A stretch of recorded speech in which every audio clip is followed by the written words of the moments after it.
Presentation of Fox Sports. We are Baltimore. We are Florida.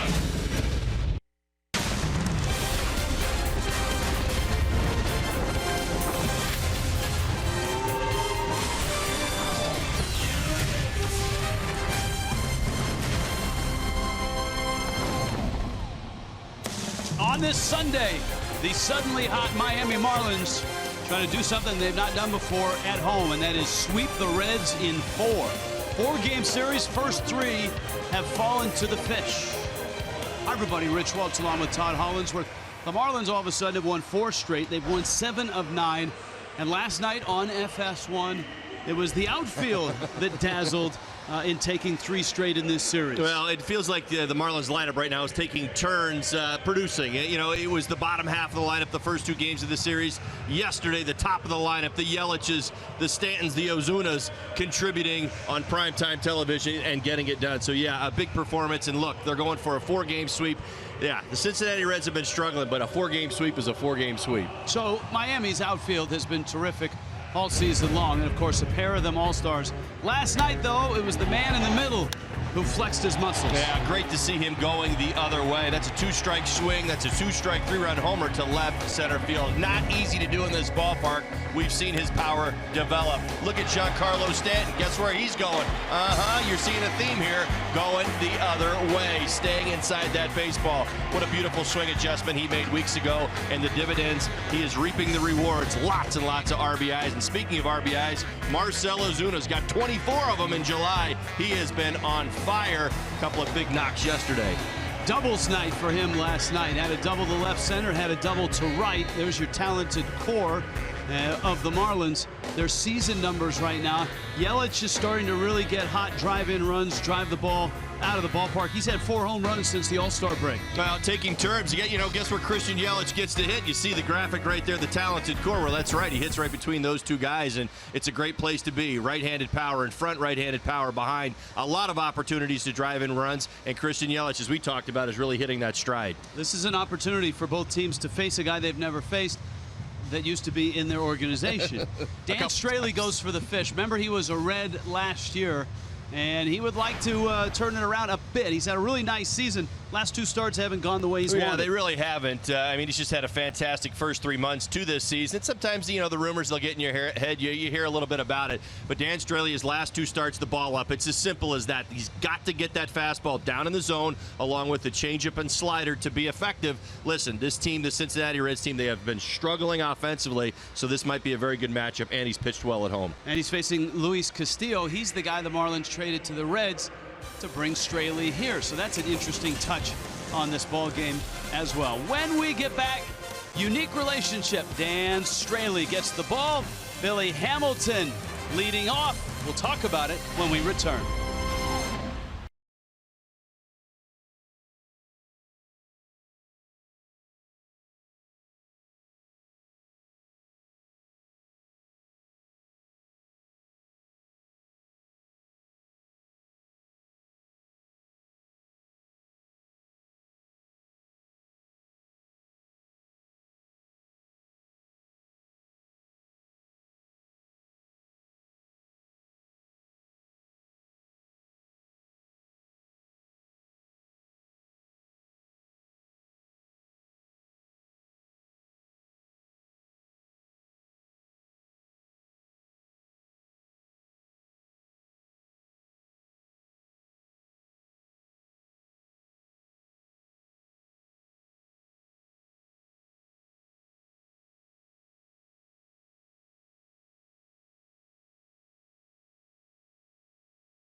field. Not for him, though, for the Reds. With more Jessica Blaylock, Jeff Conine.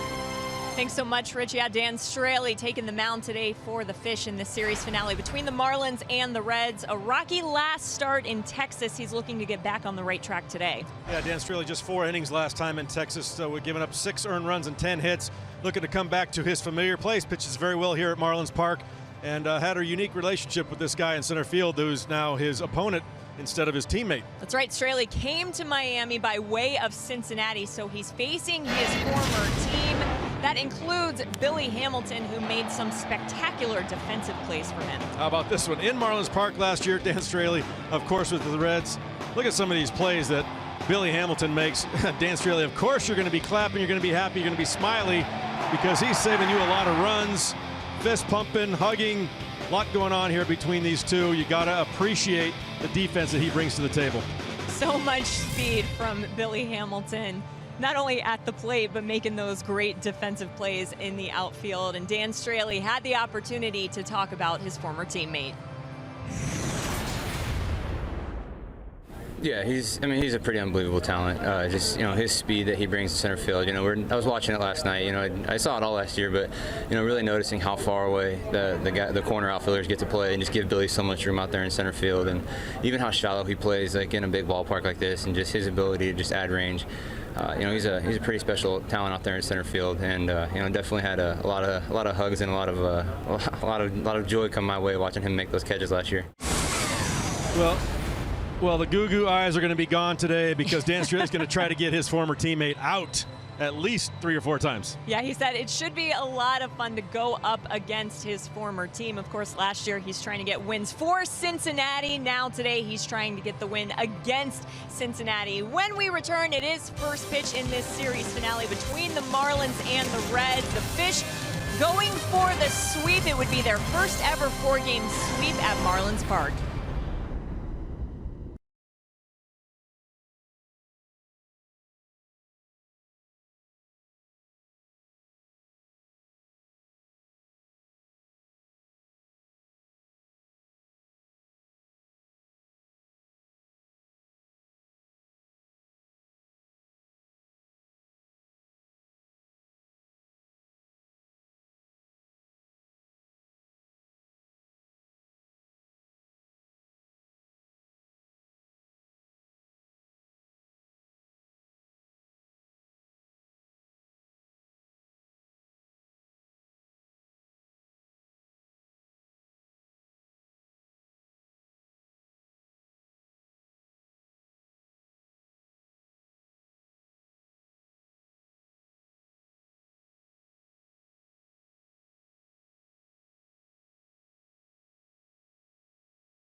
As the Marlins and the Reds finish off a 4-game set, Fish going for a sweep, trying to stay hot. Straley's numbers this year, a 3.84 ERA. His last 2 starts, though, lost to the Phillies and at Texas. 9 innings, 10 runs. First pitch, yep, that's Billy Hamilton, his buddy from last year, and he fouls it back to the screen. Hamilton just 1 for 11 in this series. Scooter Gennett and Joey Votto will follow against the 28-year-old out of Springfield, Oregon. And the count 1 ball and 1 strike. Reds and Marlins last night, in case you missed it. Fish 7-3 win. Big night by the outfield. We showed all the highlights. The home run by Yelich. Stanton double to right center. The 2 doubles by Ozuna. And we should have mentioned, not as an aside, but as an equally important headline, Adam Conley was terrific last night. 7 2/3. Conley giving up just 2 runs. And so starting pitching has kind of been a little theme here as the Marlins have ripped off 7 of 9 and 4 straight. And speaking of Adam Conley, outstanding performance last night. You see the 7 2/3 season high 1.74 ERA since getting back up to the big leagues. That's 3 starts, so good stuff from Conley since his return. And today Miami's hoping that Dan Straley is able to look like he did 3 starts ago. High pop. Dietrich makes a catch in fair territory. The Reds are headed in an opposite direction than the Fish. They do need that lifeguard badly. Southwest Airlines brings you their starting lineup. Billy Hamilton, Scooter Gennett, Joey Votto's in the 3 spot. Adam Duvall's had a nice series. He's popped a couple of home runs. Eugenio Suarez, Scott Schebler, Jose Peraza, Tucker Barnhart, Luis Castillo pitches, hits 9.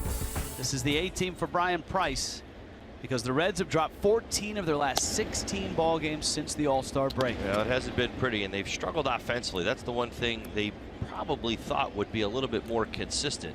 Offense has been pretty much dismal here in the second half, other than it's a foul ball. Moore sprawled out for it. Other than a few solo homers along the way, just really haven't been able to come up with much offense. There's Brian Price. Reds in the throes of rebuilding. Offense they have. Starting pitching has been the biggest question mark for Cincinnati. They've got a lot of young starters, including today's Luis Castillo. Count 1-2. Jeanette's got 3 hits. He's one of the bright spots for Cincinnati this year. His play offensively, after being claimed off waivers from the Milwaukee Brewers to start the season. Career high in home runs, career high in RBIs here end of July, so 2 months to go. He's really got it together.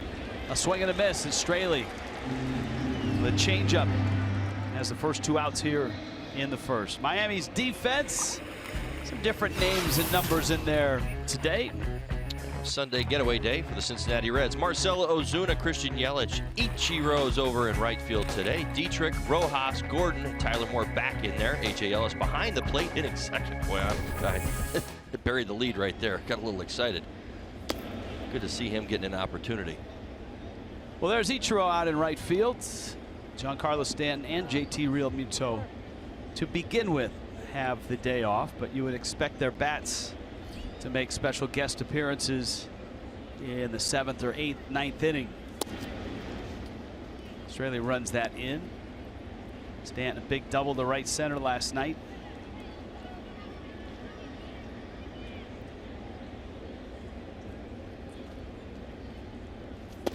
Votto's had a very Votto-like series. Joey is 4 for 8, 3 walks, hit by a pitch, a homer, and 2 RBIs. He homered last night to straightaway center field against Adam Conley. And he takes a rip at a 3-0 pitch. On the first pitch. Well, it's also something new for Joey. Consistently this year has been aggressive in fastball counts. 10 first pitch home runs this year. Swinging it pretty better, much better over the last 4 games. You see the 6 for 10, 9 for 13 plate appearances. He's reached base in this series. Slow start after the All-Star break, but since then he's been doing a lot of that. Though that ball is foul, hitting the ball hard and on a line in this series.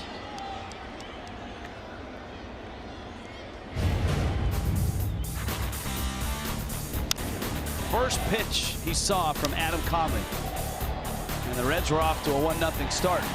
Didn't last long. It was 248 for his career. That puts him 3rd all-time on the Canadian list of home run hitters. A couple great names and great characters in front of him. Larry Walker and Matt Stairs. Stairs is close. he'll be in second place. Good shot, maybe, but before the end of the season. Yeah, Walker 383, Votto 248, Stairs 265, and Votto bangs one into center field for a 2-out single.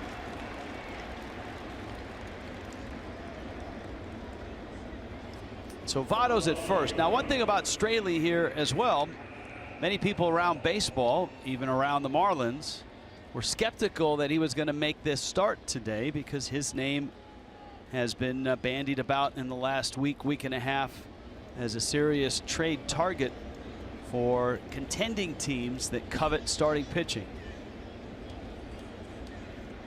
Milwaukee, the latest name linked to Dan Straley. For a guy like Sonny Gray, who's a little higher profile, Oakland has moved his start from today to tomorrow as a precaution. Of course, the Yankees today got a pitcher, Jaime Garcia from the Twins, as the Twins flipped him after trading for him. We'll keep our ears and eyes open on all of the trade talk today. Also, we'll have some Hall of Fame stuff, the Hall of Fame inductions going on in Cooperstown right now.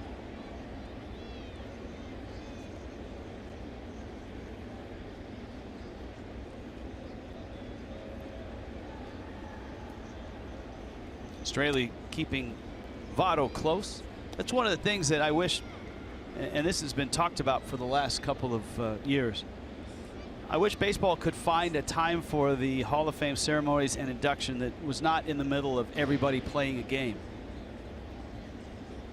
Here's a 1-1. There's a roller up the first base side.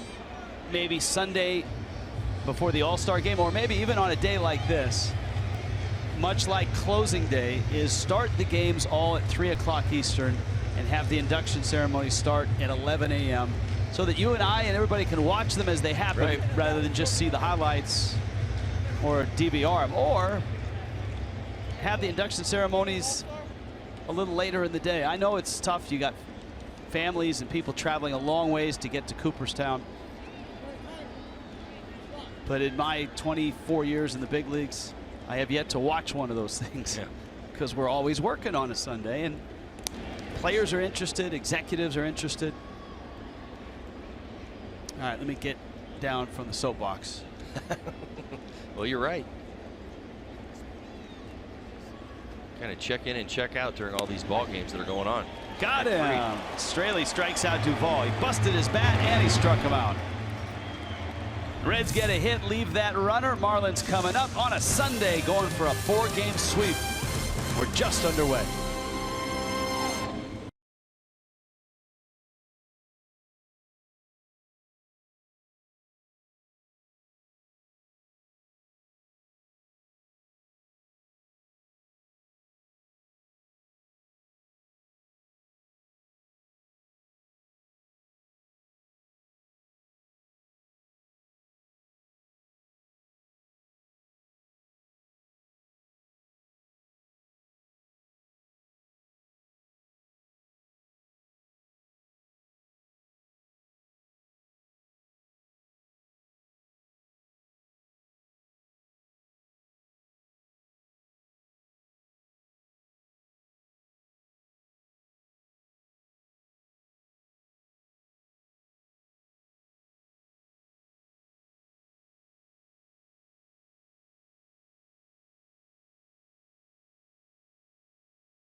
Sports Florida is brought to you by Jeep, by Vico Painting Contractors. Find out more at www.vicopainting.com.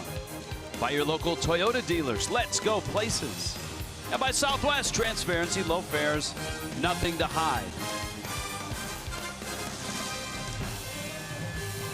Just underway and just in the box is D. Gordon with A.J. Ellis hitting second and Christian Yelich right behind him. Well, there he is, Louis Castillo. How about it? Scouting report, Auto Nation. Hello again. That's right. He's been a Marlin a few different times. Minor leaguer. Number 2 prospect and baseball's number 5 prospect until January 2017. That's right. He was traded to the Reds for none other than Dan Straley. All right. He's got a big time arm, nearly 98 miles an hour on that 4-seam fastball.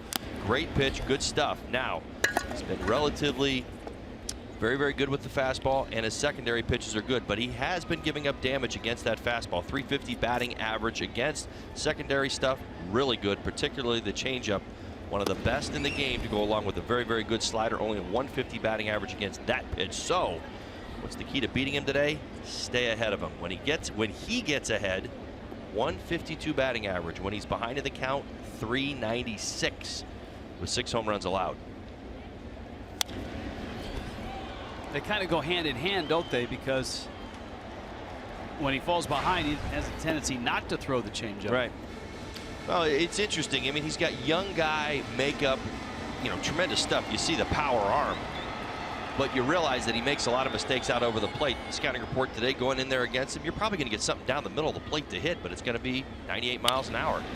Gordon sends one to first. Votto is there. 98. You were right. Miami's lineup brought to you by Southwest. D. Gordon in the leadoff spot. A.J. Ellis is hitting second. Christian Yelich in the 3 spot. Marcell Ozuna hitting cleanup. Look at the last 5 games, the damage that Ozuna has done. Derek Dietrich slides up to 5. Tyler Moore's at first. Ichiro a start, and in the 7th spot, Miguel Rojas is at shortstop. Dan Straley hits 9th. And here is Ellis. JT Realmuto and Giancarlo Stanton getting the day off, at least to begin with. Ellis had a nice game against Cincinnati last week, including a home run. Castillo shows a breaking ball. 2 strikes. Well, AJ, his name is out there as well. A few different teams are calling the Marlins about AJ. Shoots it over to Votto, flips it on to Castillo, and he arrives at first on time. Here's the Reds defensively.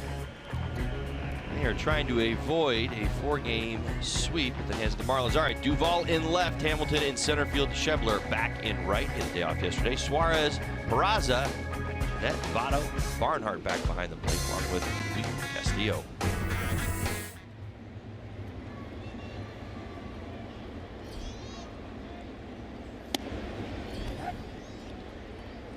A strike to Yelich. 3-run homer last night. Opposite field homer. Over the scoreboard in left center field. Came on an 0-2 pitch. First one this season. 3rd 0-2 pitch home run of his career.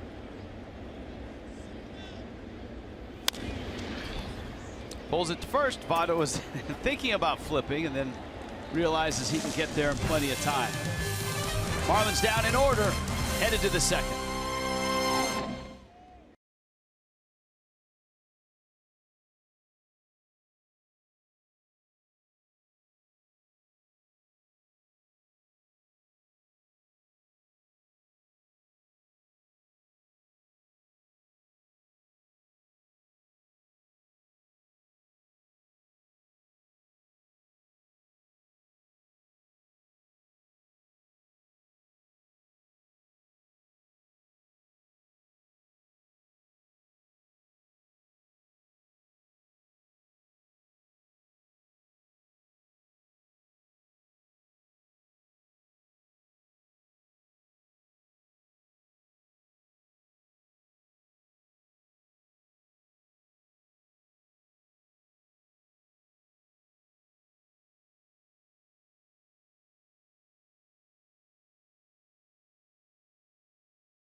invite those who serve to join up for a ball game. Active and retired U.S. military personnel, veterans, firemen, police receive 2 complimentary tickets when showing their official service IDs at Marlins Park.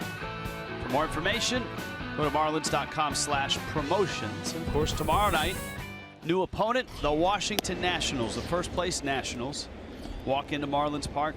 Gio Gonzalez, the Hialeah kid, against Jose Urena. Marlins will see Max Scherzer on Tuesday night. And to be announced starter for the Nationals on Wednesday, Chris O'Grady, and right now Vance Worley scheduled to start.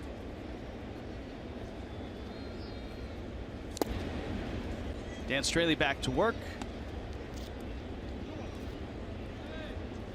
He's 2-1 on Eugenio Suarez. Well, Straley looking really good here early. Talked about the changeup and the slider getting him down in the zone. He's finishing his pitches right now. Looks much better. Always likes to move his four-seam fastball around the strike zone, so you do see the elevation at times, but those secondary pitches have got to be down. That was not down, and it wasn't a secondary pitch. It almost dotted Suarez, who walks. He's aboard at first. Scott Schebler, Jose Peraza to follow. Now this is the two-seam fastball. Doesn't get hit often. In fact, he's got very good numbers with the pitch, but you got to throw it for strikes. As you see Dan Straley's reaction, just a bit inside.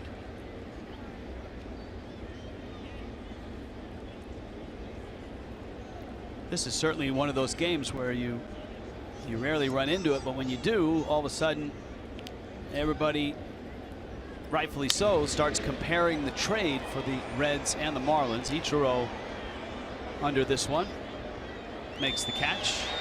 Straley, of course, a veteran guy who turned a major corner last year with an ERA at 3.76. Career low for him. Career high in wins and in starts. And then the promise of Luis Castillo. Marlins wanted a veteran in their rotation, and they gave up a young arm to get him. So it's, for the first time, Straley facing the Reds as a Marlin, and obviously Castillo for the first time facing the Marlins when it's not an inter-squad game in spring training. Well, as you tell the story, Rich, I mean, it's all about timing. It's the promise of Castillo. It's what Dan Straley brings on a daily basis, and I think that's just it.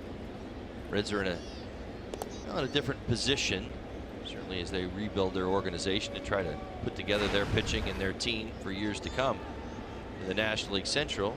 Marlins in a little bit of a different position as far as their hope to contend at the beginning of the year. And Straley made a little more sense at the time.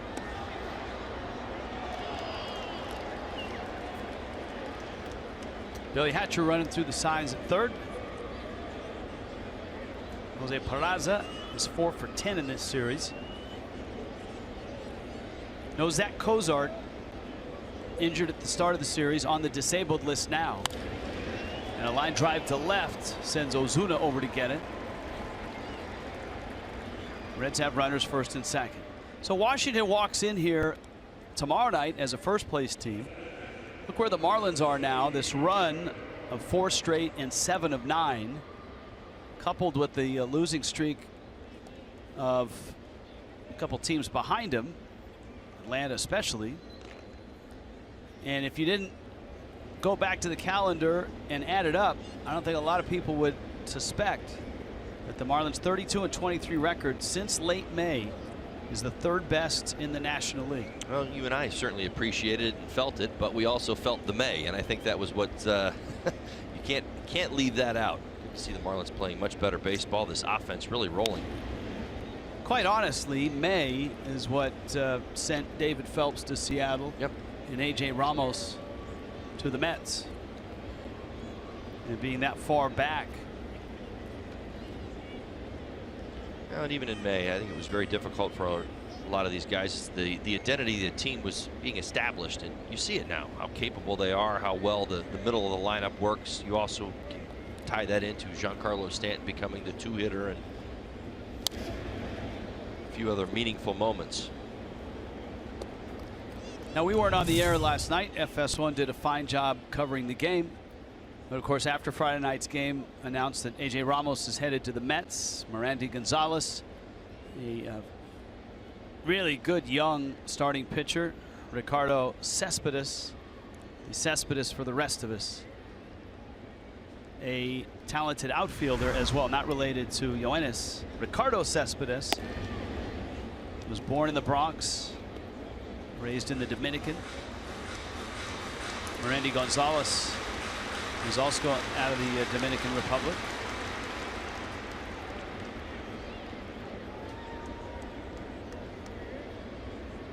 The irony, of course, is that Phelps and Ramos are facing each other, or their teams are facing each other in Seattle with the Mets and the Mariners. That's trouble. That's going to get down into the gap. Yelich over to pick it up. 1 run will score. Racing around second is Peraza. He arrives at third. Suarez comes across, and Tucker Barnhart gives Cincinnati a 1-0 lead. Leadoff walk to Suarez is what scores. The back-to-back base hits from the bottom of the lineup is what gets it done. A couple of off-speed pitches. Peraza got on a slider. Barnhart on the changeup.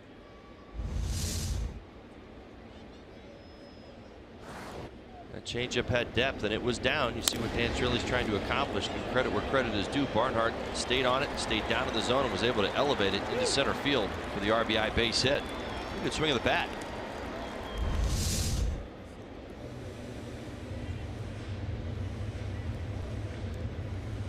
Well, you've got Castillo up right now. Castillo still close with many in the Marlins clubhouse, particularly Jose Urena, Marcelo Zuna.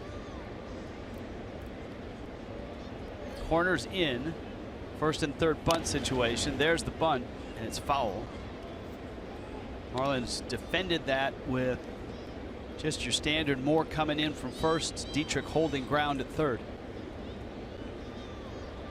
See if any of that changes here. 1 for 14 on the season. Pretty obvious he's going to put down a sacrifice bunt. That's what he's going to attempt to do. See if Dan Straley can't get him to pop it up.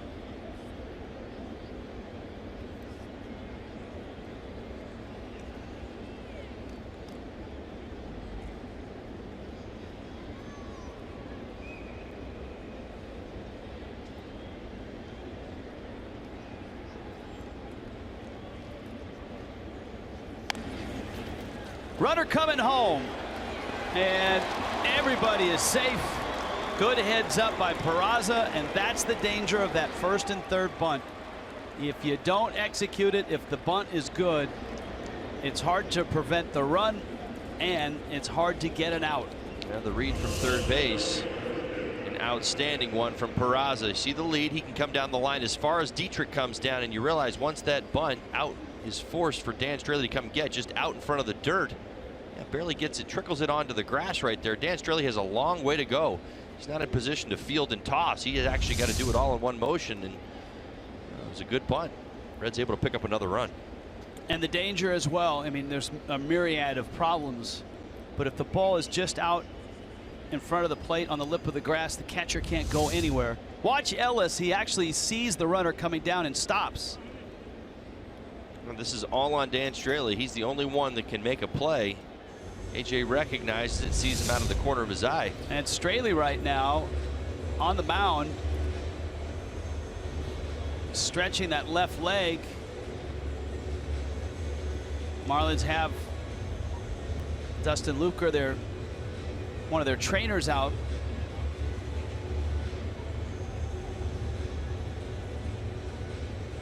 So it's 2-0 Cincinnati, and this certainly isn't a good sight with all the injuries that the Fish have had, both in their rotation and in their lineup. Somewhat of a surprise acceleration. Down to shuffle it. You see kind of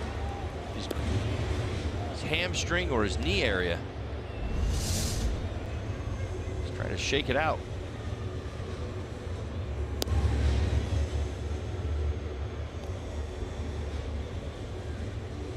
He says he's good. He's going to have to face Billy Hamilton here, and the Reds have runners at first and second. So a great bunt by Castillo. Going to go as a base hit, actually.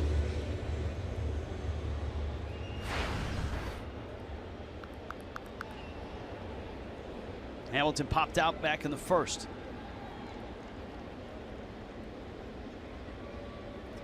And of course, if he lays down a bunt, then you got to be worried about the ultra quick speed. Swings and misses.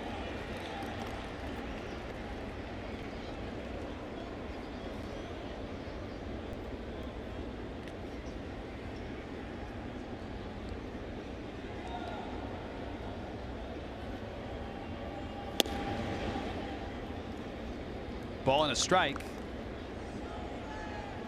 Marlins and Nationals. Fish then hit the road. He'll go to Atlanta first.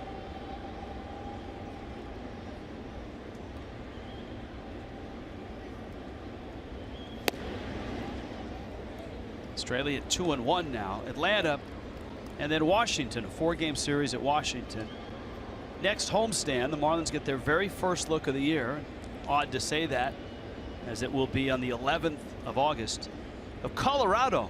Marlins see Colorado for 3 and they go to Colorado near the end of the year. Hamilton, a little dribbler. This is real trouble. Rojas going to have to eat it. Well, by definition, small ball for the Reds working here. That's 2 hitters. Slow roller by Billy Hamilton. He's going to beat that out just about every time. Bunt by Castillo has got this inning turning into a bit of a nightmare for Dan Straley and the Marlins. Base is now loaded once again.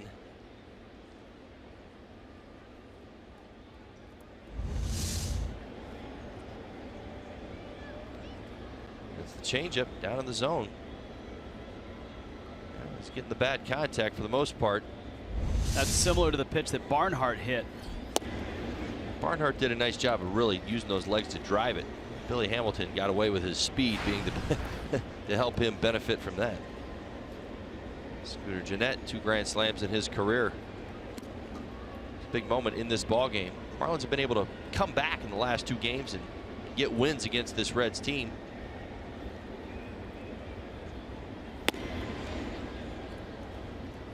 Ball and a strike.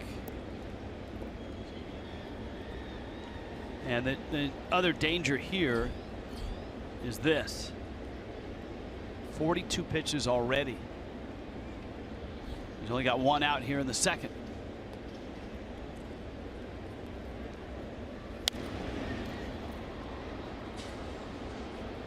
One and 2. Gennett strikeout victim in the first, 0 for 4 yesterday. You mentioned one of the more consistent, productive Reds this season. Out hitting Joey Votto on deck.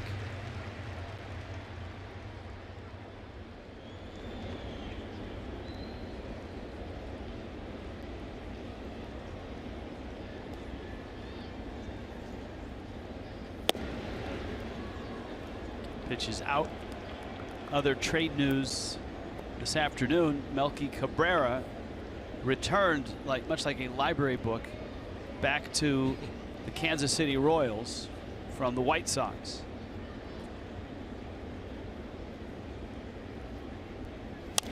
Remember, he went from Kansas City to San Francisco.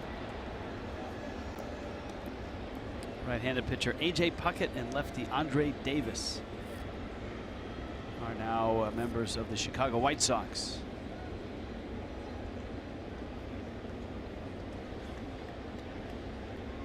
Adrian Beltre today is 1 hit away from 3,000. That's kind of neat, I have to admit. Get it today with Pudge going in, Texas Rangers and everything else going on. I know a lot of the Texas people aren't there. Cooperstown. Right.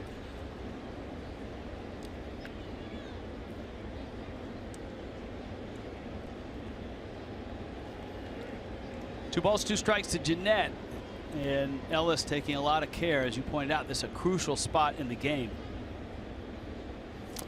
And a breaking ball, he buries it, and Gennett chases and strikes out. Able to find that next tier down, Straley does. Huge pitch right there with the bases loaded.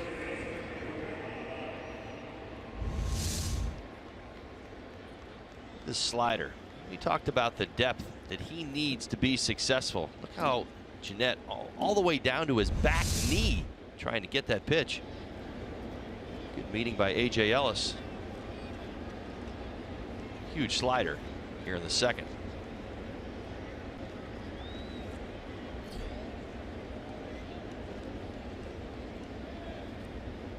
Now Votto fires at the first pitch and it's popped up. Will it stay in play? Back there, get room. Dietrich. Oh, and Rojas behind him. Someone was talking there, and I'm not sure if it was from the seats or from the dugout.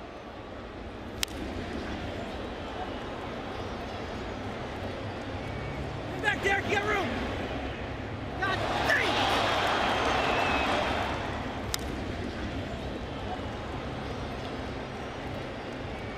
Back there, get room. God dang. I think with that call of Derek, you've got room, was the assumption that the catch was going to be made by Derek. Derek heard something else because he let it go as if Rojas was going to be the one to make the catch. Votto swings and misses. That's 0-2. Well, somehow it was meant to be. Joey Votto has only popped to an infielder 6 times this season. Doesn't do it often. Would have been a huge, huge out. The Marlins. Let's hope it ends well regardless. Christian Yelich had an odd streak like that for the first 2.5, 3 seasons of his career. He never had popped out in fair territory on the infield. Votto's all choked up. 0-2. Ellis gets a big chunk of that breaking ball.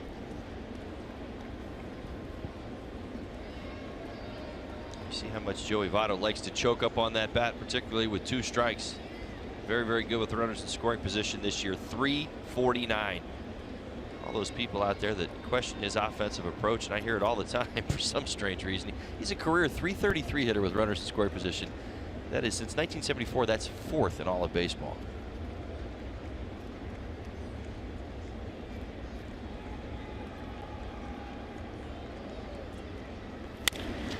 It's hit hard. Gordon is there.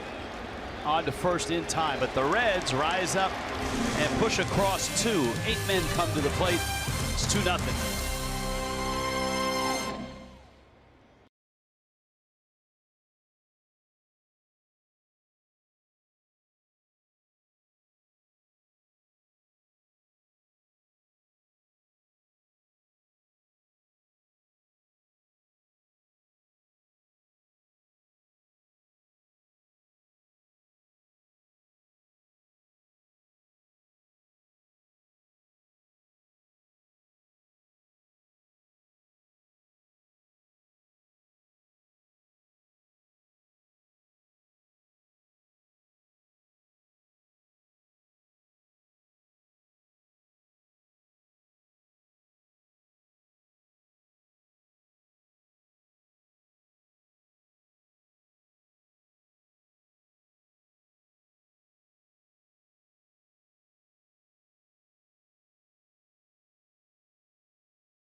Limited baseball break.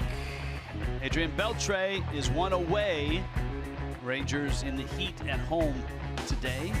Rachel Robinson, much deserved. The Buck O'Neil Lifetime Achievement Award. 4th winner of the award, named for the Negro League legend Buck O'Neil.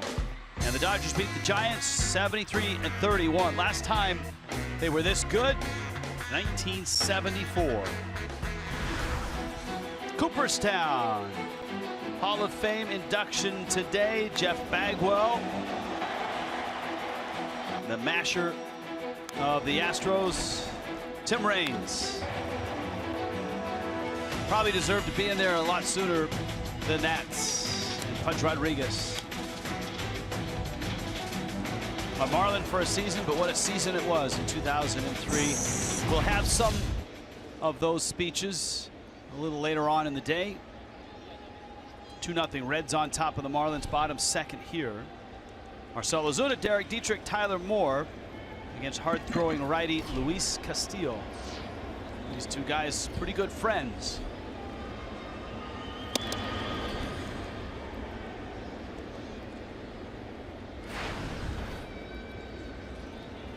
Ozuna last night, a pair of doubles.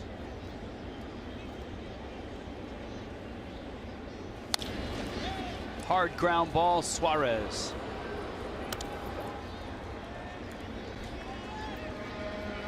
Castillo has retired all 4 that he has faced. Well, he's been able to work ahead, as I mentioned early. That's pretty much the key. Ahead in the count, 152 batting average against. Behind in the count, 396. 6 of the 7 home runs he has allowed.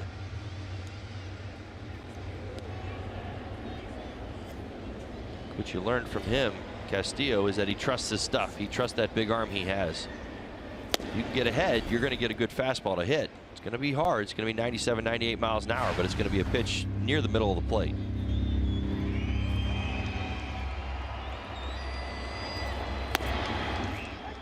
There's that changeup, 88, and it hung right on the corner.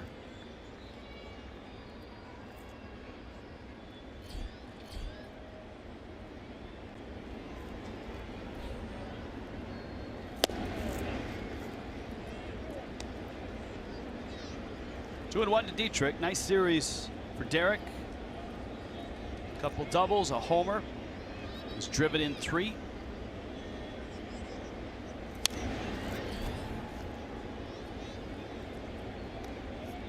Count evens at 2 and 2. So Miami is in second right now, though the Marlins are a ways back behind Washington, 12.5 games. Atlanta and the Mets are both 13.5 back. Atlanta has lost 3 straight. And I still think back to May, even the message that Tom Mattingly was giving his team. He wanted his team to play better baseball, and I think that's what you've seen over the last few months, that regardless of the circumstances, don't pay attention to the standings. Don't worry about everything else that's going on. We need to play better baseball, and you've seen that top to bottom. The bench players, the role players have been given opportunities. Tyler Moore's, Ichiro's, when given the chance to play, have played very, very well. Pitching has been better at times, but the offense has really come together.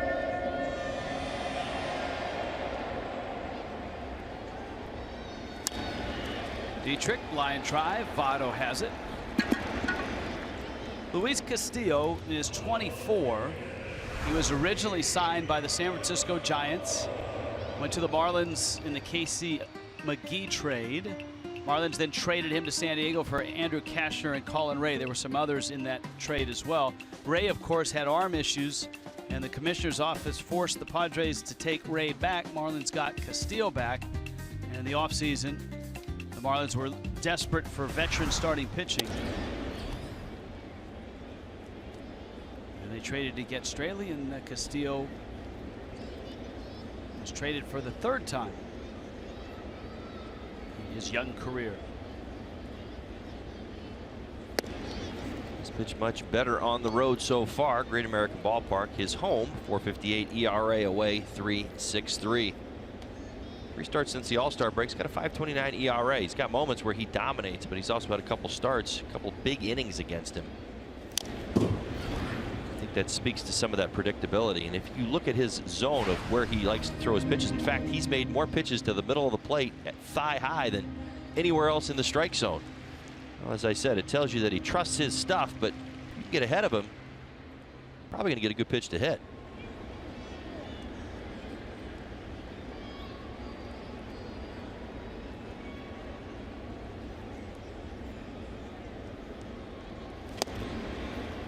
Moore swings through that one.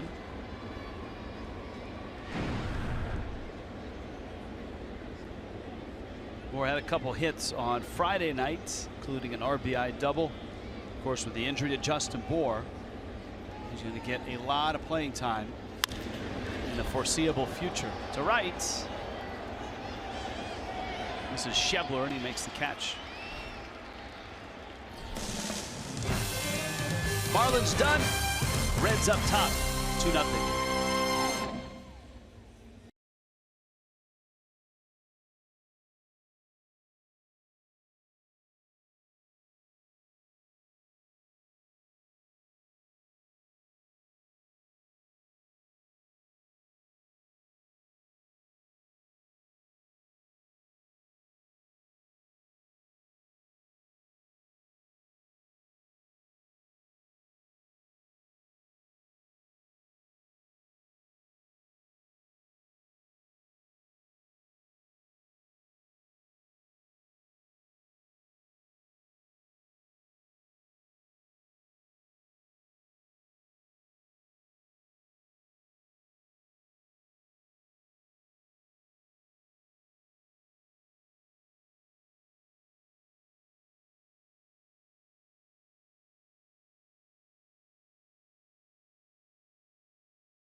Telecast is presented by the authority of the Miami Marlins.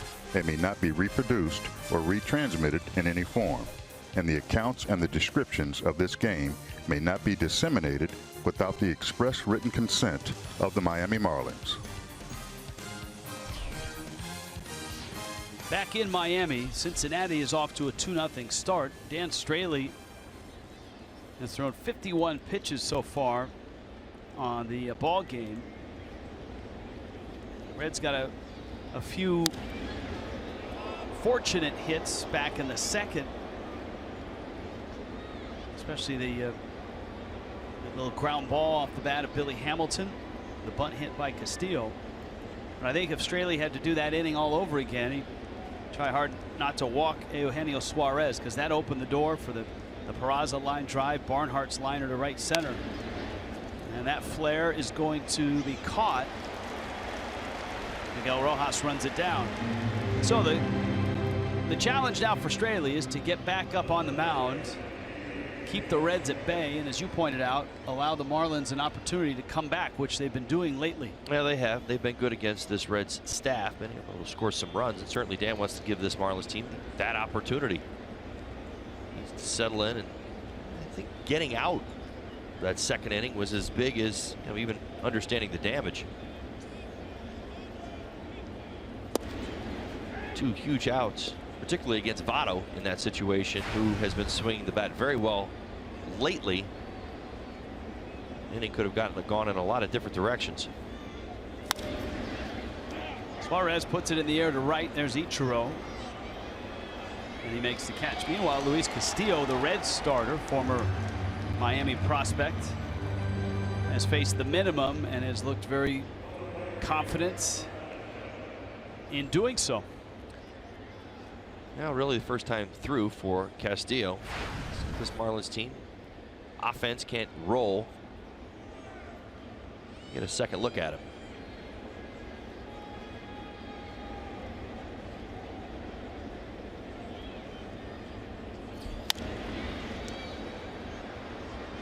Dietrich for a look, and it's out of play.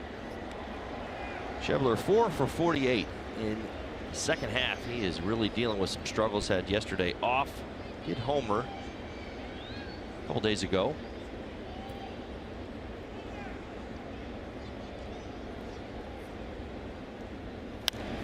Marlins saw the Reds about a week after the All-Star game. And they were off to a bit of a slow start, but the body of work from the first half for guys like Schebler, Duvall, Suarez, obviously Votto, he was an all-star at 26 before the break. And Jeanette, you thought, well, this offense is going to roll, and they haven't for a while. That is an 8-pitch inning. Ichiro has it. Just what Dan Straley was hoping for. Not lunch, but 3 outs.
On television, you can stream them live on your mobile device with Fox Sports Go. Download the app, take Fox Sports Florida, and Marlins baseball with you wherever you go. Oh, have you met Tutti Frutti, the clown? Yes, we got to arrange a meeting officially. He's the official clown of Marlins Park. They know his nose. They know his nose.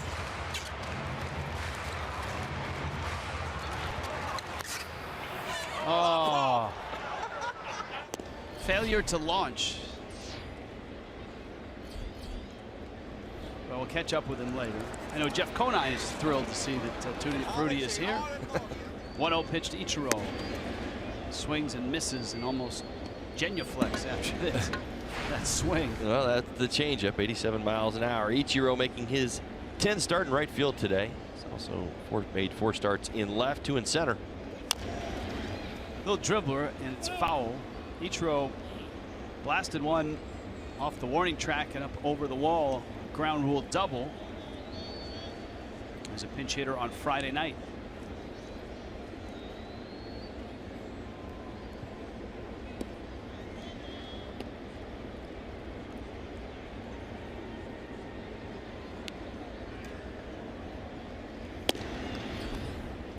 I have to say, some pretty good game planning by the Reds. Barnhart and Castillo. He's come out and he's really featured that changeup an awful lot.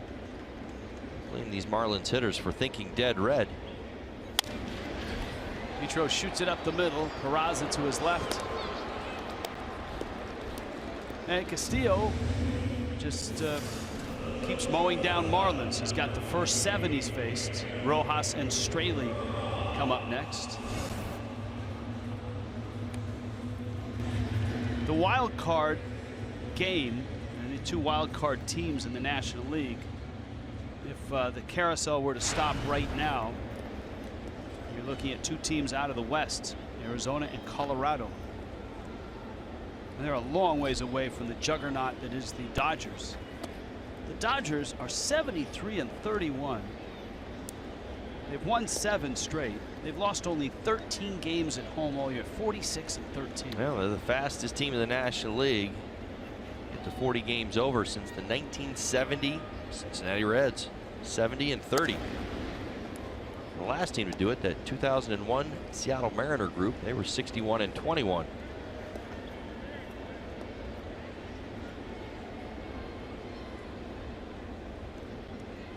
I think, Rich, I'm probably more intrigued with the Diamondbacks and the Colorado Rockies and seeing if they can't hold on. It has been a bit of a start to finish kind of a conversation so far this year.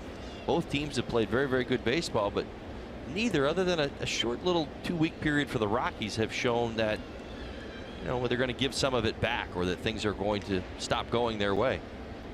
Well, next closest is Milwaukee. Milwaukee at 55-51. They're 5 back of Colorado for that last wild card spot. There's the West. You see the Diamondbacks right now, the home team if there were a wild card game between them and Colorado. Rojas rolls it up the middle. It's going to be a base hit. Peraza corrals it. Marlins have their first hit before Dan Straley digs in. We check in with Jessica Blaylock. Jess? Hey, Rich, Dan Straley facing his former team. He's still close with a lot of the Reds players, including Tucker Barnhart, who caught him numerous times in Cincinnati. So to honor his old battery mate, he's using Barnhart's walk-up song from last season as his walk-up song today. Just in case you're wondering what it is, I Can't Drink You Away by Justin Timberlake. So a little JT today at Marlins Park. Nice. There you go.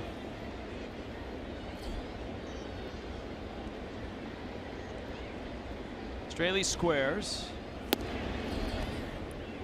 Here's the last play by Peraza to his left. 3-hopper up the middle. Turn up the top of the glove of Peraza. He's doing his best to get in front. That could be an error. He did go a ways to get to the ball.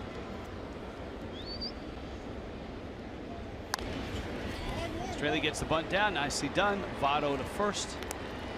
And that sets a 2-out RBI opportunity up for D. Gordon.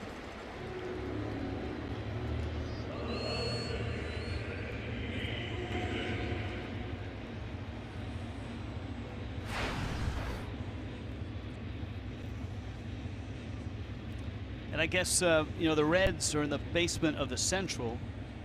Everybody is wondering whether Milwaukee, St. Louis, or Pittsburgh has a run in them. This surge by the Cubs, are they back to where they should be?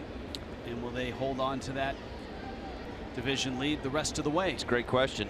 One thing the Chicago Cubs have done well, even last year in their World Series championship season, even the year before that, they have owned their division. That's the one thing that stands out. You look at the Milwaukee Brewers or even the St. Louis Cardinals, Pittsburgh, all have played at times better baseball. The Chicago Cubs handle their division as well as anybody in baseball.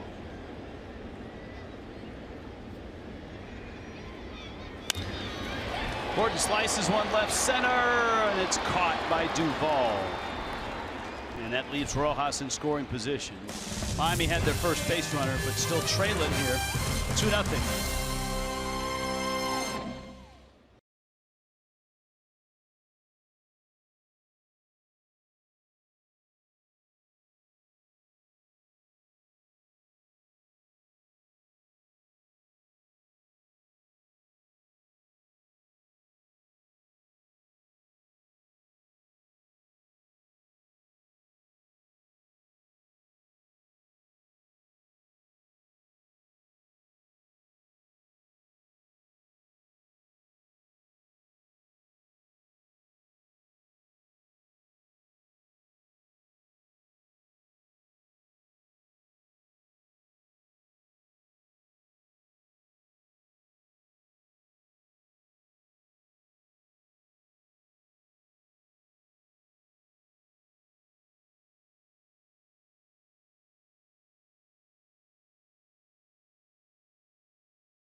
here in Miami.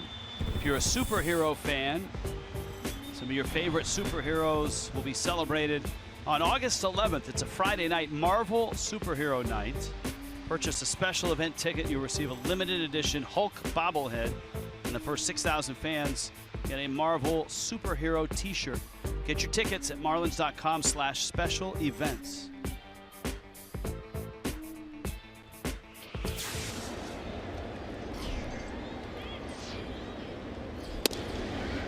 Hulk needs to try some yoga. Not only he doesn't look too limber. Is that what you're getting at?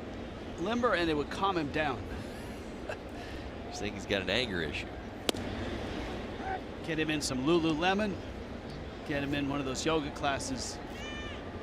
All will be good. The great thing about the Hulk is that you always knew his mood, though. It's true. Jose Peraza fouls a pitch back. Count 0-2. Dan Straley into the fourth. Peraza, one of the Reds that had a hit. Line drive single back in the second. Tucker Barnhart and the pitcher Luis Castillo due up. That hit something. I think it was the umpire's arm. Andy Fletcher. He's seen this pitch already today in the ball game. Two-seam fastball, elevated. Watch A.J. Ellis's glove. Oh. Umpires call that being in the slot. That slot is where umpires are taught to stand between the hitter and the catcher. You watch, A.J. kind of pulls his hand out of the way here, I think because he believes Peraza is actually going to get hit by it. Watch A.J. kind of pull his glove back down real. I guess it was already passed. A.J. was bracing for some sort of impact. Right. Too. It was just all sorts of confusion on that pitch. Well, that went into center field. Yelich, and it falls for a base hit. Peraza is aboard. This is a homework assignment. I'll have to go ask A.J. on that pitch. But a lot of times for catchers, that's a very vulnerable spot when you're reaching up batter side for a baseball. If it's foul tipped off the knob or foul tipped off the barrel, you're exposed. So I wonder if that was a natural recoil, thinking balls up and in, nothing good can come of this for me. Well, I think that's why Andy Fletcher ended up taking it on the left shoulder. See Peraza 2 for 2 in this Reds box score.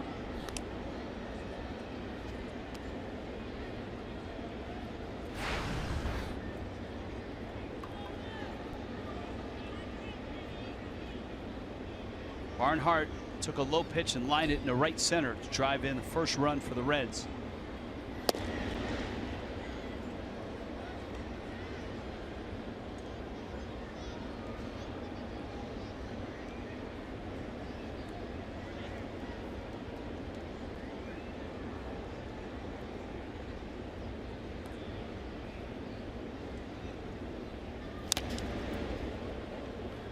Nothing good can come of that either. Foul tip off the mask. Changeup, sliders, and two-seam fastballs. Dan Straley working the ball around the zone, and A.J. Ellis. Interesting start in this fourth inning.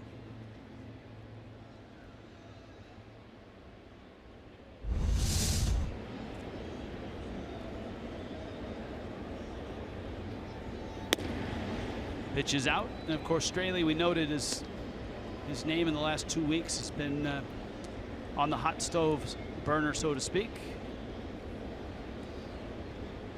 So was Jaime Garcia, who was just traded to the Twins and flipped to the Yankees. Garcia early this morning sent to the Bronx in exchange for a AA and a AAA pitcher from the Yankees. And according to all reports, the Yankees are the favorite to land Sonny Gray. That certainly would bolster the rotation, Garcia and Gray.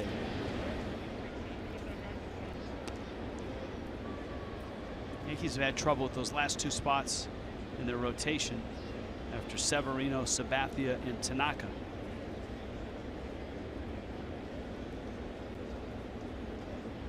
2-1 here. Barnhart fouls it back. For Garcia, also a veteran presence. He's battle tested. Years with the St. Louis Cardinals, the postseason as well.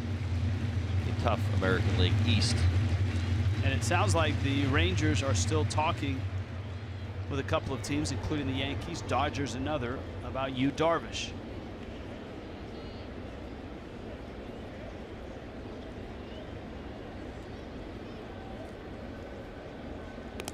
I thought it was kind of interesting. You know, obviously Dan Straley starting today, Rich. I was kind of, watching, is he actually going to make the start today? And I think a lot of people were curious just to see if it was a possibility, because obviously his name is out there, and there's certainly some teams that are interested in Dan Straley. And sometimes what you'll see over the weekend, and as you mentioned, starters kind of safety pulled from their starts just to see if a team can actually work out a deal. Well, there's two types of guys, starters. There are those that will be under team control for a few years, and Straley is one of those. So is Sonny Gray. And then there's a 2-month rental, which is what Yu Darvish probably would be for any team, because he's a free agent after this season.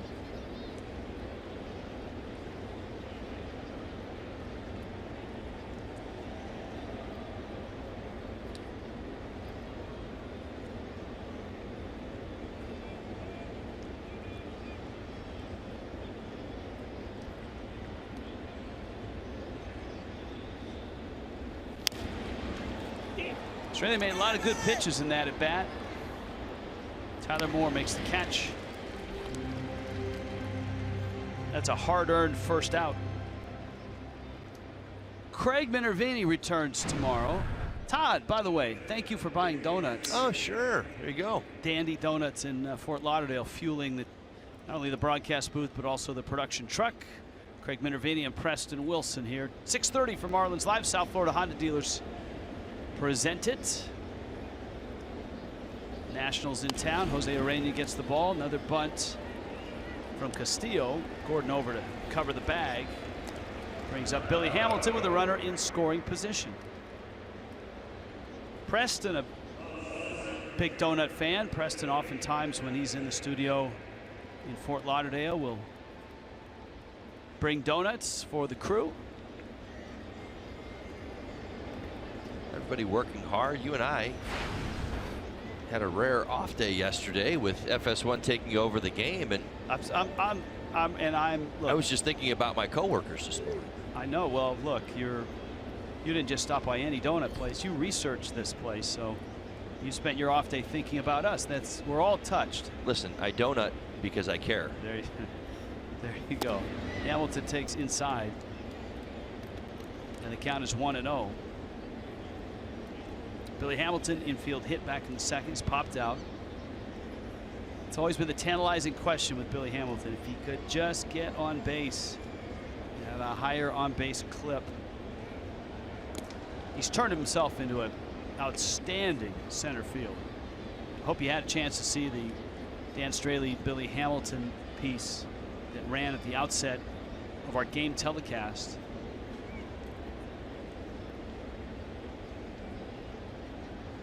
Straley a red just for one season, but he's a fly ball guy. That meant Hamilton was in on a lot of outs.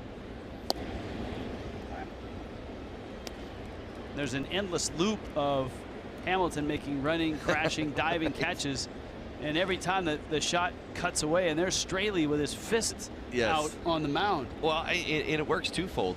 As an outfielder, you love guys who work fast, throw strikes, and put the ball in play a lot. I mean, listen, it's fun to play behind the strikeout guys too, but you get a little bored out there sometimes. And I would imagine for Dan Straley, and he had a good run with the Cincinnati Reds, that Billy Hamilton loved playing behind him. Can't make great catches unless you have balls to make great catches on, if you know what I mean. 1-2 is up and out. Speaking of working quickly, Adam Conley certainly did that last night. Conley's last 3 starts, his ERA is under 2, and that's absolutely a terrific sign for Conley and for the organization to get back to the big leagues and put 3 of those starts together. Little pop up, and We've already seen that in foul territory. This time, Rojas makes the catch. 2-0, Cincinnati.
On top of the fish.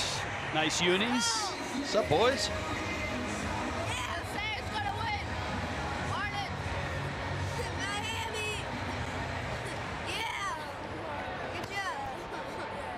I wonder if they're local or if they're in town for some sort of tournament. So a lot of uniforms here today. That's right. Big parade today.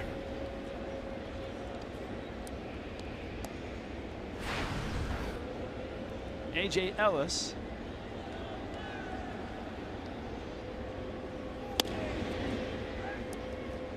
And a strike from Castillo. Ellis, Christian Yelich, Marcell Ozuna.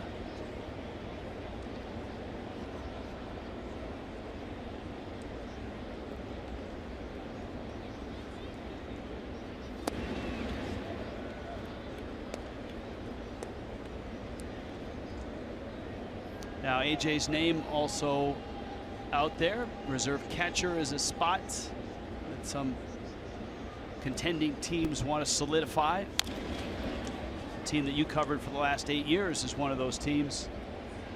That's the Chicago Cubs. I think I don't know what kind of dancer Ellis is. Well, but they want to replace what they had last year in David Ross. And there's a lot of similarities between the two of them. Trust me, I know David Ross very well. Obviously, AJ, I've gotten to know this season, and they're very similar type leaders. Their value is more than just their batting average and home runs hit.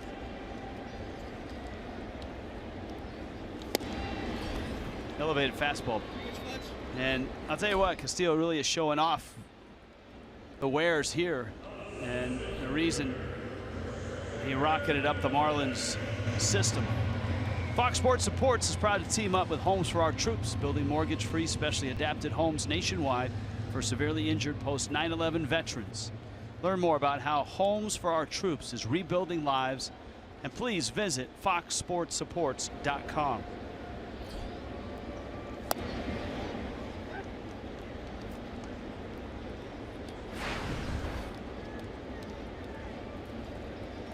Yelich bounced out back in the first. A Miguel Rojas roller up the middle, which actually could have been called an error, is the only hit for Miami.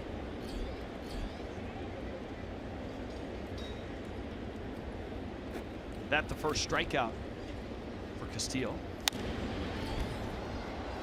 He's just got overpowering velocity right now. Well, thinking back to the first inning, and that's where so much of the credit. I mean, a great changeup, and you saw a lot of that great changeup, and now he set it up, and we'll see. I mean, we're only halfway through coming through the lineup the second time, but he has really showed his composure in that fastball. Man, oh man, the velocity behind it, but he's really stayed with it.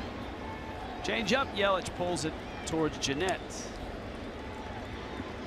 Castillo has 2 outs here in the 4th.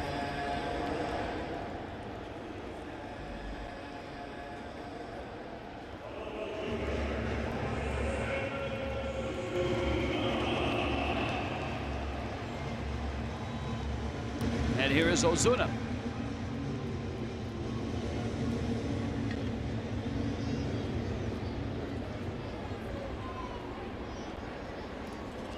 Marcel bounced to 3rd. He's not shy about challenging these hitters with 99. He has hit triple digit numerous times this year. Whew. Ozuna didn't like it.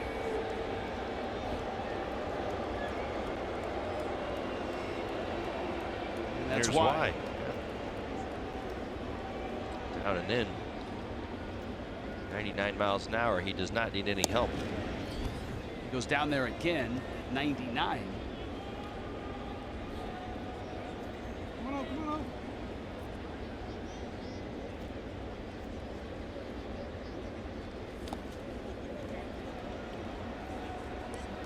Very helpful of Ozuna.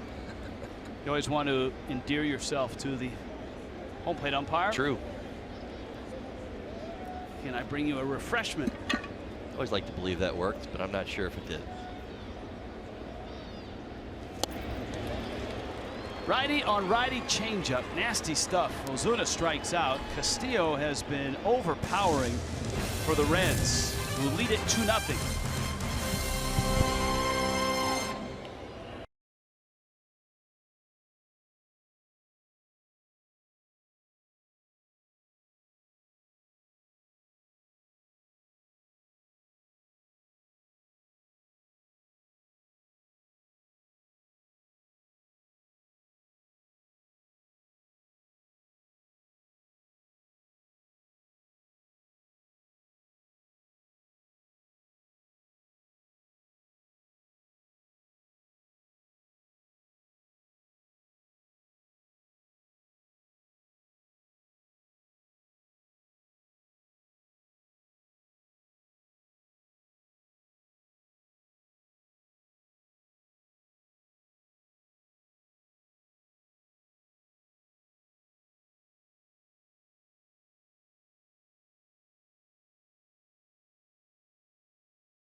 They apparently on FS1 had camera 12 fired up, as we have it here today. Breaking ball. Scooter Jeanette hits it in the air high and somewhat deep. Yelich camps, makes the catch, and Dan Straley with a pitch gets an out to start the 5th inning.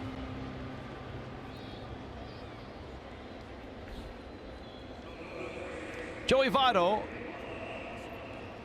who homered to start the game last night, singled with 2 outs in the 1st, bounced out with the bags loaded in the 2nd.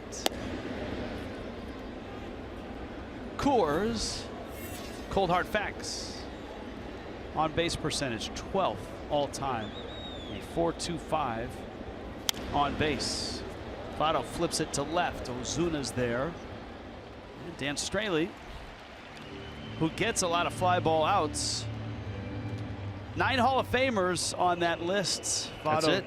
12th. That's it. Yeah, 425. There's a lot of guys probably tell you they take that for their slugging percentage in their career. It tells you how good Joey Votto has been.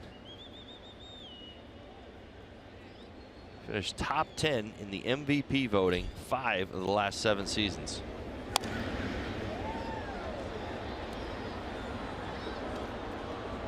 Adam Duvall has struck out and popped out. Think Joey Votto's done enough to this point in his career? Hall of Fame, since we're in the Hall of Fame frame of mind today. I think he has to do it for another 3 or 4 years.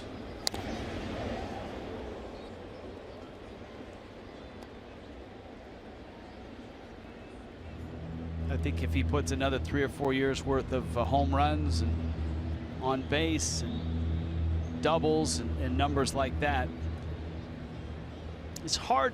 I mean, sometimes for a player like Votto, now the Reds have been to the postseason with Votto, but especially lately, it's hard when a team hasn't been to the postseason or really hasn't had success in the postseason, because that's and it's always been this way. That's where players have a tendency to really come out on the nation stage. 2 guys that I always felt were very, very similar players. One had the, and I don't know that either are going to be in the Hall of Fame, but they're very similar numbers. Steve Finley and Bernie Williams. Williams was in the postseason a lot. Finley a few times, but very similar careers. Good breaking ball and a nice clean 1-2-3 inning.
Marlins baseball on Fox Sports Florida, brought to you by Jeep.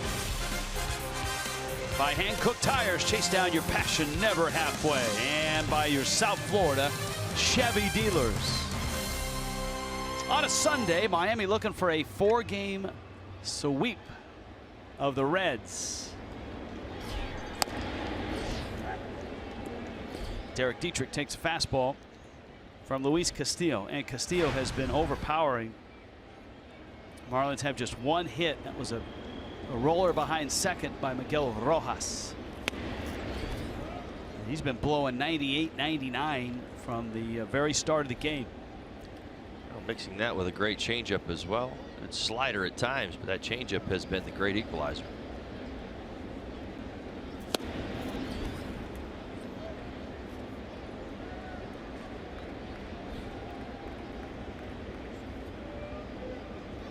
Velocity is such a big part of the game, but when you mix in the type of changeup that he can throw, or if you can throw a breaking ball or anything that is off speed and effective, there's the change. Then you really got something. This changeup has been so effective coming into today's ball game. Batting average against the pitch, 125. Get this, a whiff rate of 42%. Every other one he's throwing is for a strike is getting missed. That one into left. Peraza's there, and he makes the catch. Whiff rate. Whiff rate. There you go. Sounds like something from a college dormitory. Bryce. Oh, very nice headline there by our group. Bryce Harper. Marlins Live starts at 6:30.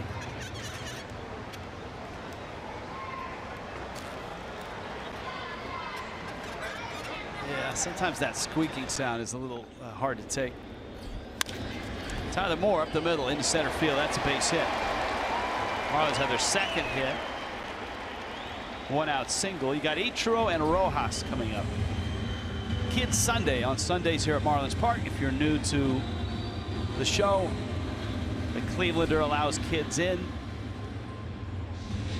Not as much of a adult party atmosphere.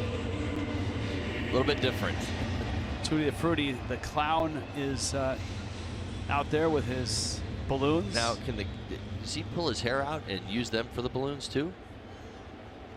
We've not seen don't that. know. We've not seen that yet. Ask Conine. Ichiro. There's a joke in there somewhere. I just don't know what it is yet. It's your second Conine reference to the clown, and I'm not sure where that's going.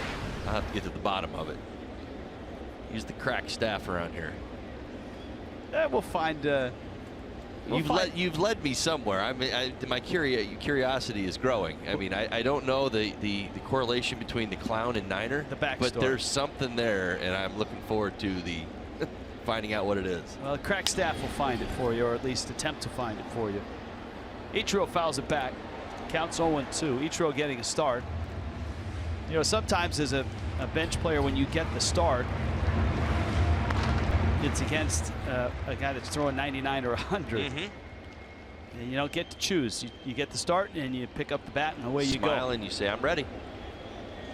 That's right. That's how it works.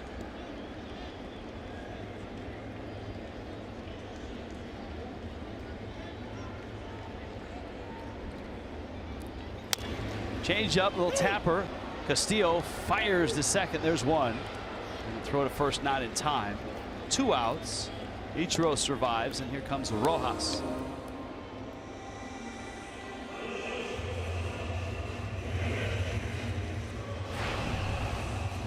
Now, it'll be interesting to see what the Marlins do on deck here. Straley's gone 5. If Rojas reaches, it's a chance to draw even with runners on base. There's Straley in the dugout. We'll see. There's a Tomas Talise, and I think he's going to pop out on deck. He does.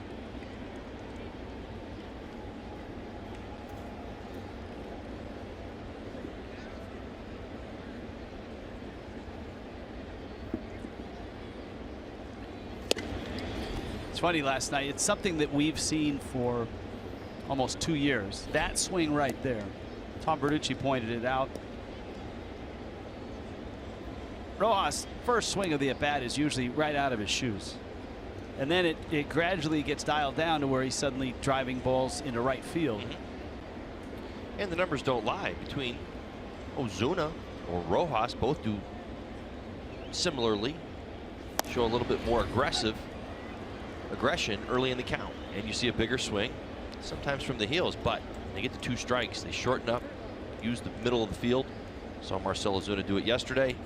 Rojas does it as well.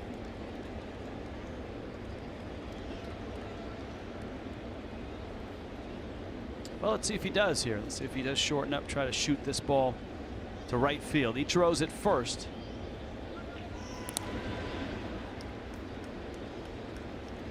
Keeping our eyes and ears open.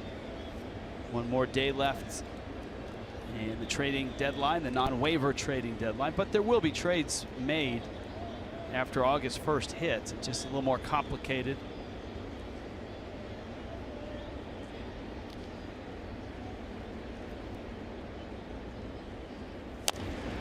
High chopper. And on to first goes Castillo. Miami leaves the runner. Through 5, all Reds, all Castillo.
Billy Hamilton and Dan Straley.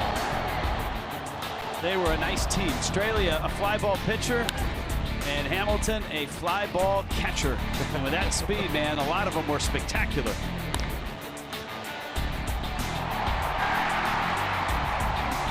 You see that right arm in the air for Dan Straley an awful lot, don't you?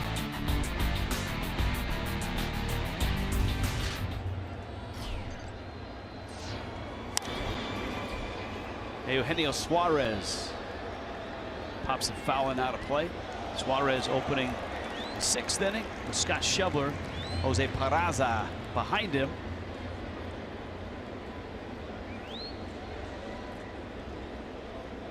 Reds got a couple runs in the 2nd.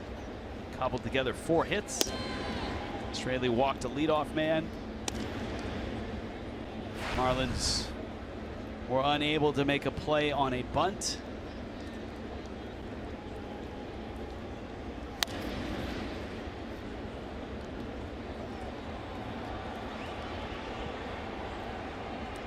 One and two.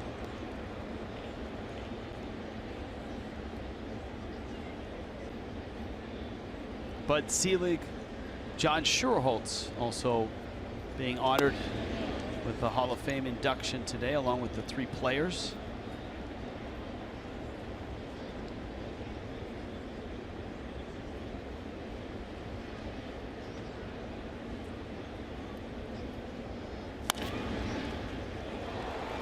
That one by Dietrich. Suarez opens the 6th with a hit to left. Geico.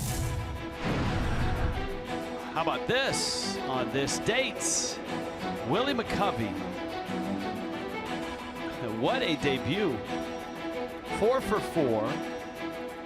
2 triples in his major league debut for the San Francisco Giants. McCovey, of course, a Hall of Famer. So on this date, so I mean, think about, this is July 30th. Am I right? Mm-hmm. All right. Sometimes I'm not right on that. But and that's when he made his debut for the Giants. Of course, he joined Mays. They had Orlando Cepeda. That was a great Giants team. We had a sweet swing. Yeah, he did. He was one of those guys where everybody would have shifted on him. Mm-hmm. And some did back in the day, by the way. It's not just a new age baseball thing. Guys like McCovey, there was a lot of times where defenses would shift. This is Schebler. The thing about McCovey, though, think about it. July 30th, he was the Rookie of the Year. So he essentially played 2 months and was Rookie of the Year. Runner goes, ball in the air. Ichiro converging. And a running catch by the 43-year-old in right field.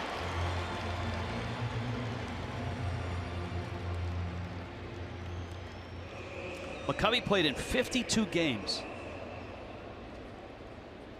429 on base, 656 slug, 354 average, 13 homers, 9 doubles, and the big man legged out 5 triples for the 59 San Francisco Giants.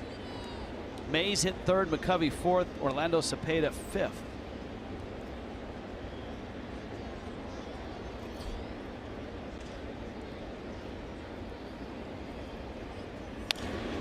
Peraza fouls it back. Well, Peraza's had himself a very nice series. 6 hits, including today. The thing that we've been picking up on is how much he likes off-speed pitches. 5 of the 6 hits have come on slider or the changeup, including today. 2 hits on 2 sliders. Probably see Dan Straley throw a few more fastballs this at bat.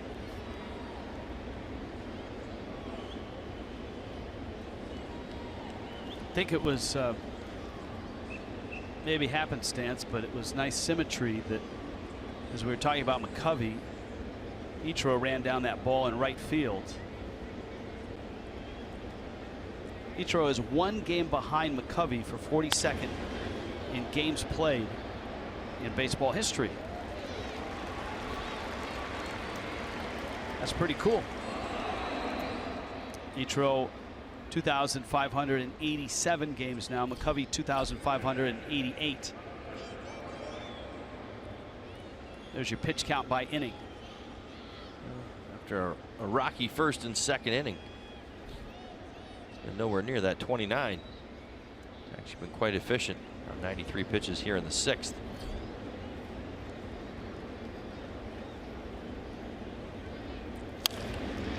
A rolling breaking ball. Pulled foul.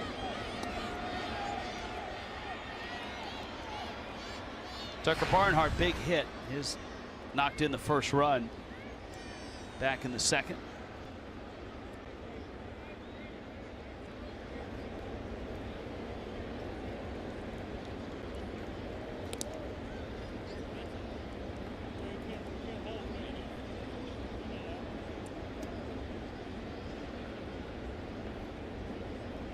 Suarez still at first, and Straley still in the game at 94 pitches. Marlins looked like, had the inning continued in the bottom of the 5th, they would have hit for Straley, so he's trying to finish the 6th here and keep it at 2-0.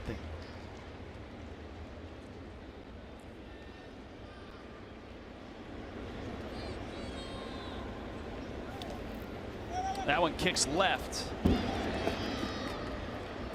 Ellis has to retrieve it.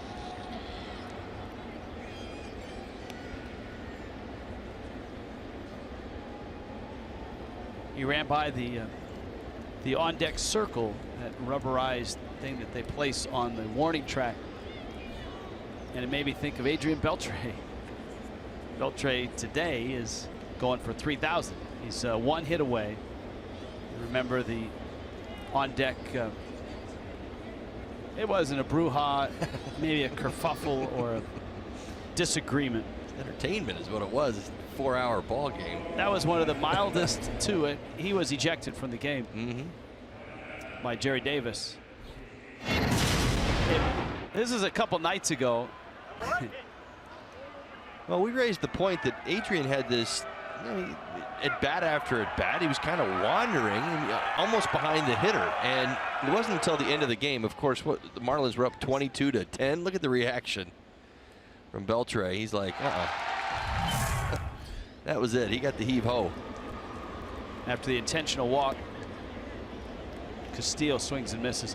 The reaction, though, to being ejected was nonplussed at best. He was kind of, I think he knew that when he picked it up and pulled it down the warning track, he was going to get run. he didn't really come out and scream and yell or throw anything. He just kind of looked at Jerry Davis and then went back in the dugout. Yeah, that was the 32 runs that had been scored prior to that moment. There's all of that after a Yu Darvish start and the Marlins offensive eruption, setting all sorts of organizational records that night.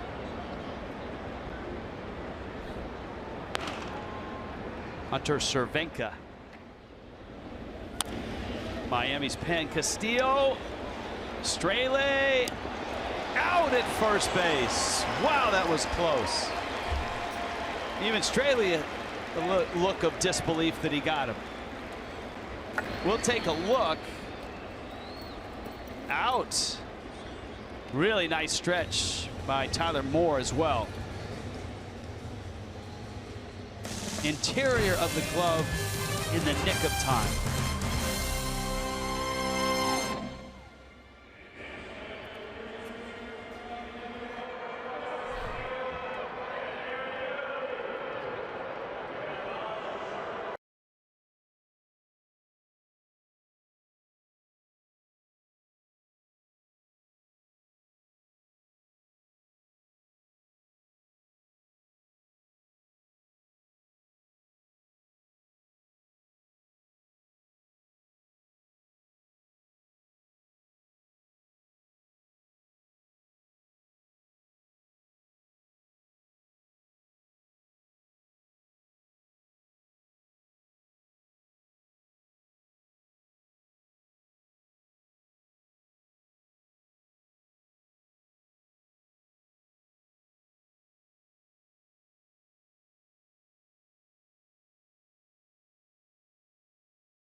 So far, shutting out Miami on just 2 hits and a fastball, a blazing one, upwards at 99 miles an hour, and a really devastating changeup. And here's what the 2 pitches look like coming out of his hand. The release is exceptionally similar, and that's the difference in terms of time and pitch. Very cool look.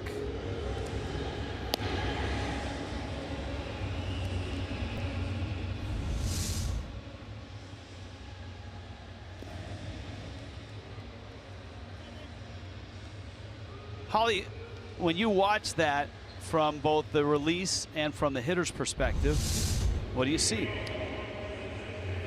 You can't sit on both, and that's what's going to make this young man great. And I think that you're going to see his career continue to blossom. Again, you certainly wish that no injury ever comes anybody's way, but when you see 97 to 99 miles an hour out of the hand, and you're dealing with a changeup that is that consistent and masked so well by good mechanics, as a hitter, you pick one or you pick the other. You're not going to sit on that changeup and probably find, and that's the thing. That's why that whiff rate's so high, is that when you see the changeup at 87 miles an hour, it has depth to it. It's not a straight change. It actually dive bombs into the strike zone.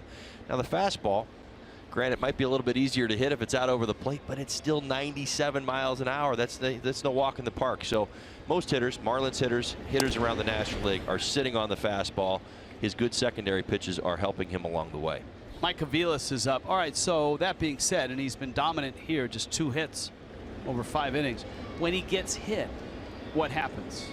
Well, he has a tendency, as any young player does, and that's what you've seen. You haven't seen it in today's ball game, but you've seen it so far in his small body of work here this season, is that he will start to challenge you a little bit more with fastballs. And when he misses out over the plate, he does become a little bit more predictable and a little bit more hittable. That's, as I told you, hitters coming into today's ball game. Now, of course, the Marlins haven't really been in this position quite yet. They haven't been able to get anything going consistently .397 batting average against him when hitters are ahead in the count. Well, it's a unique game because you've got two guys who were traded for each other in Castillo and Dan Straley. Aviles fouls that pitch back. Is our buddy John Tui-2 okay down there? Worried about him. There you go. Thumbs up.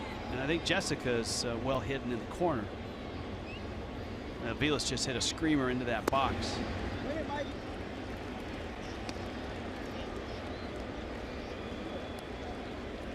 There's Jess, thumbs up. John behind the cardboard barrier there. It's like the third wall, cardboard barrier.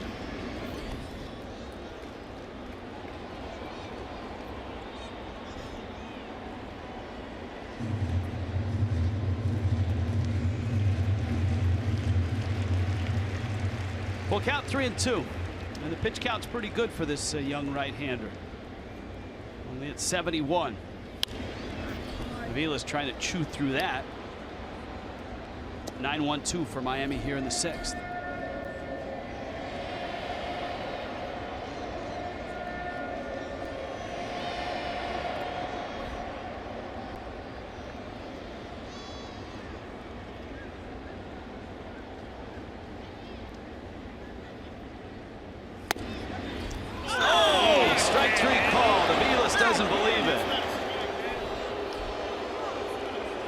You know what? It's closer than it looked on camera, and you can see why it was called a strike.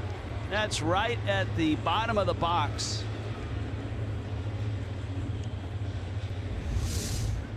Borderline pitch, bottom of the zone. Remember, it's where it crosses home plate. Certainly looks down. See the downward action on that 97-mile-an-hour sinker, two-seam. Here's Gordon.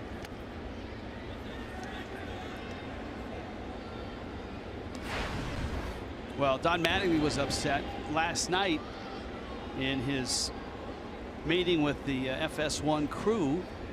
It was discussed the electronic or robot strike zone using the same technology that we have for that strike box. And Mattingly said he's in favor of it, not in any criticism or critique of the umpires. But that technology is so good. Mattingly feels it would speed up the pace of the game. There would be fewer arguments and disagreements. You'd still have to have an umpire behind there to administrate the plays at the plate and other things that happen, foul tips. I just think the one question that would remain is the expectation for perfection. And can it be perfected throughout a game? Is there anything that would cause it to glitch? Is there anything that would, you know, put the game itself in a position where the circumstances change? Well, Luis Castillo waited until 1 out in the 6th for his first walk. It's D. Gordon before A.J. Ellis gets comfortable. We remind you on a Friday, August 11th, Marlins and Rockies. It is Burger and Beer Friday. It includes a juicy hamburger, a craft beer, a game ticket, and it starts at just $30. Marlins.com/burger for your tickets.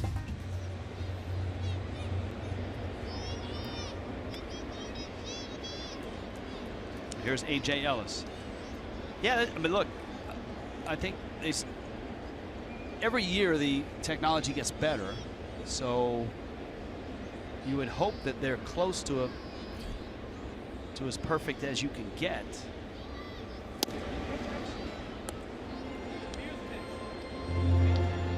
Umpires are judged on the same technology, and they say that a good game by an umpire in terms of called strikes is right around 96%.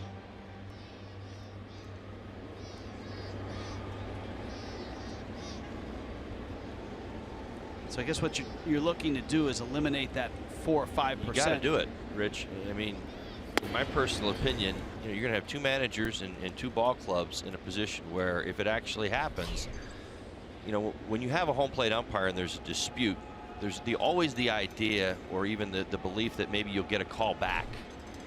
If an umpire misses a pitch, I could even use the little sequence that we just watched here with the Vilas and the low strike. Right. D. Gordon took 2 pitches down there. Don Mattingly said something, put it in the mind of Andy Fletcher maybe. You can almost make the argument that maybe you got a call down there at the knees or just below, or maybe the exact same pitch. Line drive off the bat of Ellis. Hamilton won't get it. And it goes to the wall. Off to the races is Gordon. On his way around third. And in home to score. Ellis with a double. That was closer than Gordon thought at home plate. And Miami is within a run. It's 2-1. Ringing double off the bat of A.J. Ellis. All over this fastball. Redirects it. Really Hamilton in that speed. Impressive. Tremendous effort. Likes to play shallow. Now watch the play at the plate, though. Gordon slowed up when he got close to the plate. I think Gordon thought he had this a little easy. Has to read it at first. Turns on the jets around second and around third. It does slow down just a little bit right there. Thinks he's got it easy. Whew. That was close. That was close. 1 out. Here's Yelich. Ellis at second. Swing and a miss. You'd like to see D. Gordon slide right there just to be safe and sure. Or at least not downshift a quarter of the way around third.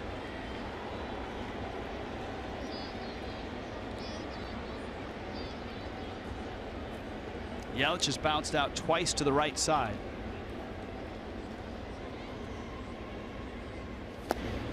Changeup misses. It's a ball and a strike. So Miami's on the board. Ellis, of course, had the really nice game against the Reds in Cincinnati. Homered in that ball game. And doubled. That was a Sunday start as well. AJ certainly over the last month or so of his starts has been on the fastball very, very well against even high velocity. That's on the plate. That's a fair ball. Ellis is hung up. The throw to third, and he is out. Yelich has got to run. I don't think has he been tagged? Yes, he was tagged. First. Tagged him first. And it's a double play. Wow. We'll sort it out. Look at it again. That's a good heads-up play by Barnhart behind the plate. 2-1 Cincinnati.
Marlins, a great opportunity to get another run.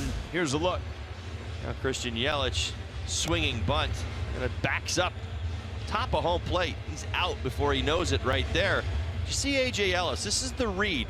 Sees the ball down a couple of steps. He knows he's in no man's land. You'd love to. And now granted, I'm not going to sit here and tell you that Christian Yelich reading that's the easiest thing to do. but you've got to be thinking out of the box pretty quick because A.J. Ellis ends up hung up because of it.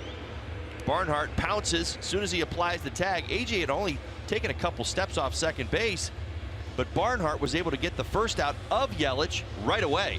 So it was him versus Ellis, and no go out of the box. Double play ends the 6th inning. Well, the Marlins do get 1 run, and they go to their bullpen here. Remember, Avila's pinch hit for Straley.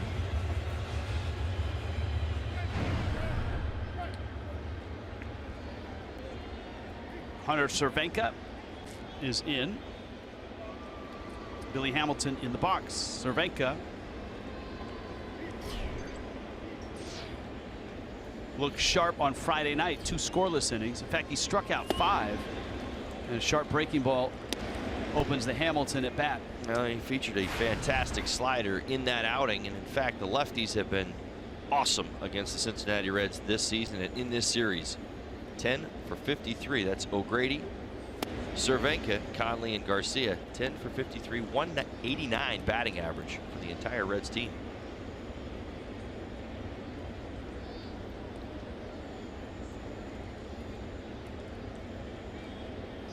So we didn't finish the strike zone discussion because of the Ellis double, but your point was you're eliminating the umpires, you know, giving a call after missing a call. Now, are you saying that's good or bad? Well, I'm just saying that it's debatable. Like I said, I mean, that argument is with an actual human being, a home plate umpire who's there. Right. Now, I mean, again, we're talking about the degree of certainty.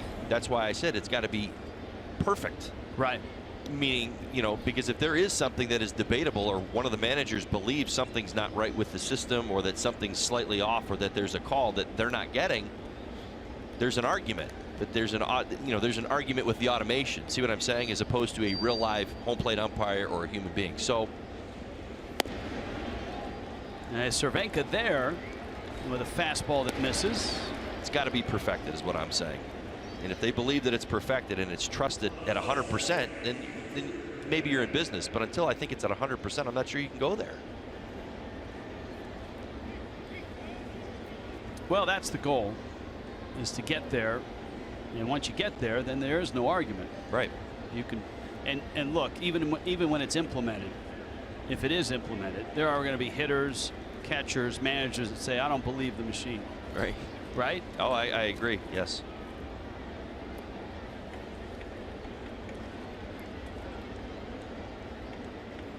The evidence will be in the results, and all the data will show what it needs to. All right. The data is that Hamilton's really fast, and Cervenka needs to keep him close to first for this Scooter Gennett at bat. You got Votto behind him and Duvall after that. Many times for Billy Hamilton, the impact starts now once he's at first base. He has on a baseball game. Cervenka paying close attention to him at first base. It's now a 2-1 game.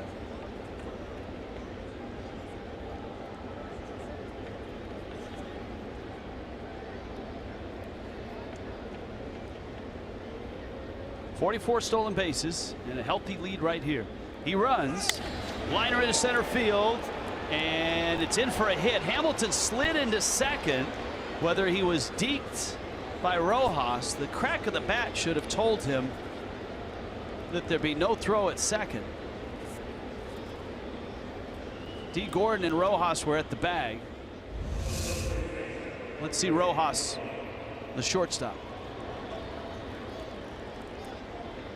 Well, that's on Billy Hamilton. You see the peek back as he's hitting second base. Yeah, you got a bit of a deke right there, and that's what you got to do as a middle infielder. He knows it. As a base runner, Billy Hamilton, one of the best in the business at stealing bases. Probably would have been in his best interest to peek back as he's going, whether you're doing a hit and run or not. Kind of train yourself to just flash a glimpse towards home to get an idea of what's going on. As soon as he hears the crack of the bat, he's got to find the ball, but he didn't do that. Cost him a base. Find the ball or find his third base coach. And you know what? It's easy to sit up here and say that, but when you're running 100 miles an hour at second base. Well, but that's why you peak about halfway down. Votto takes down low.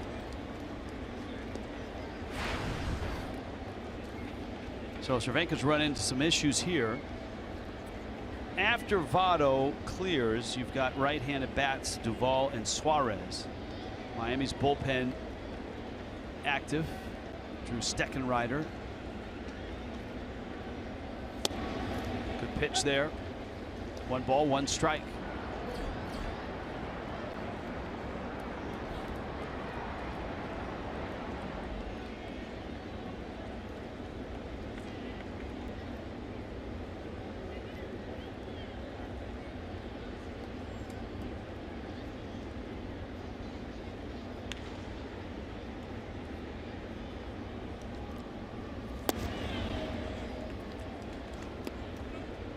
Leadoff walk to Hamilton. Jeanette, a line drive single. This is the place to use Cervenka because of the 2 lefty bats, Jeanette and Votto.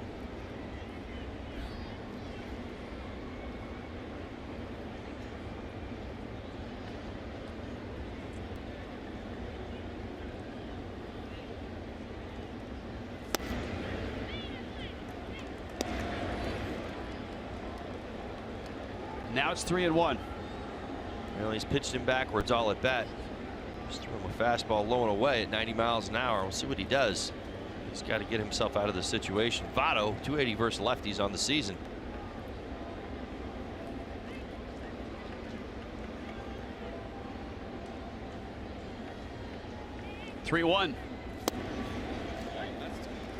Now Votto is unhappy, and he should be. Pitch out. It's not easy. I mean, that ball is sliding across an invisible target, which is the front of home plate. And it's coming in at, what, 89, 90 miles an hour?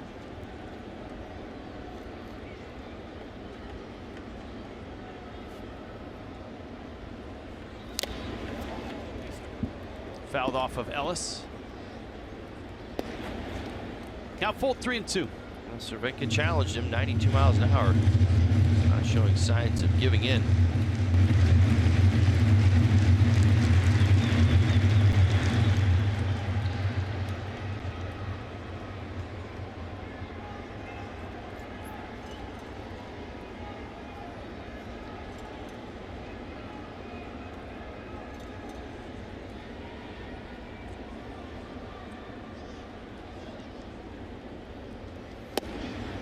In.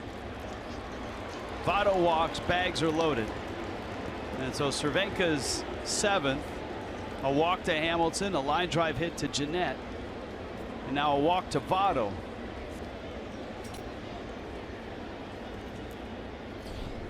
It sets the table for Steckenrider, which is in an envious spot.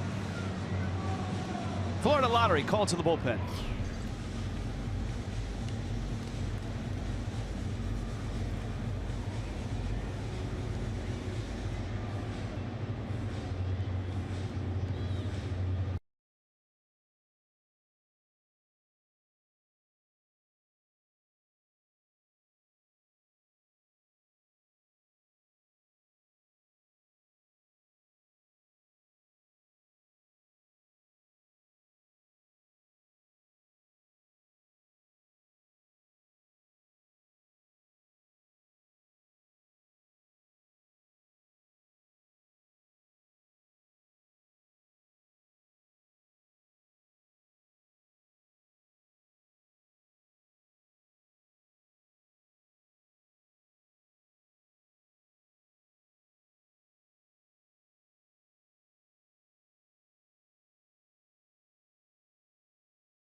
Reds are threatening, and this call to the bullpen is brought to you by the family of Week for Life scratch-offs from the Florida Lottery, with a top prize of $5,000 a week every week for the rest of your life. The longer you live, the more you keep winning.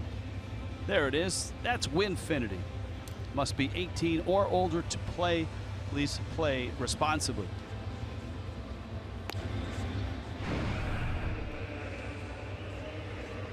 Drew Streckenrider into the ball game. Outstanding numbers so far this season. Certainly is getting more responsibility and more leverage. Well, bases loaded, nobody out.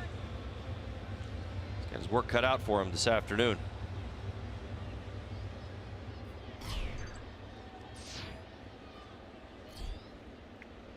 Dan Straley went 6. Gave up 2 runs on 7 hits. Steckenrider to Duvall. This could be a real tipping point in the ball game. You've got Duvall, who's blasted 2 homers in this series, 23 on the season. He struck out twice and popped out. Infield up the middle and Dietrich at third are back for 2. Moore is even at first. Steckenrider is a strike thrower. That's a label that a pitcher gets when he's in and around the strike zone with a lot of consistency. He's got a big arm. Occasionally throws his changeup. Uses that slider as well. Fastball velocity 94, 96. Check swing went. Nice job by Ellis to capture the baseball. I'm sure Steckenrider is looking forward to the Atlanta trip, which is on Friday night. Marlins and Braves, SunTrust Park, 3-game series. That's in and around that Atlanta area, home for him. 1-2. Soft ground ball. Rojas flips. Gordon turns, and they're only going to get 1. That ball hit too slowly. Hamilton scores. Votto is erased at second. You love the fact that Steckenrider is able to get the ground ball, but it is not hard hit. Good toss to D. Gordon. Strong throw across. The ball was able to get 4 or 5 steps down the line before Rojas was even able to field that baseball. Suarez now. It's a good pitch.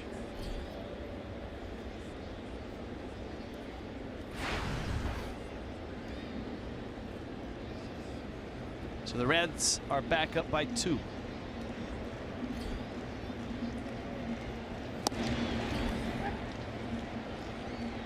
There's seemingly more in the tank for Castillo. He's at 84 pitches.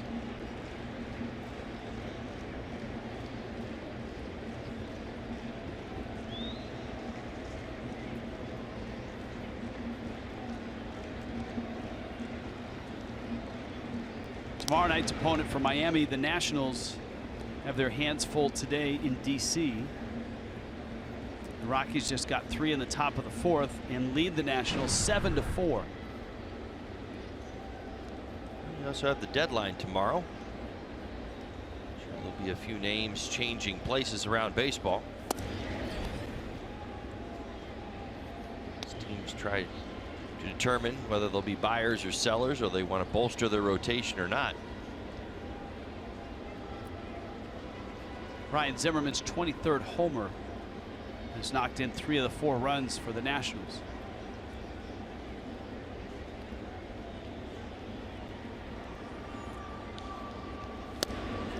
Fastball in.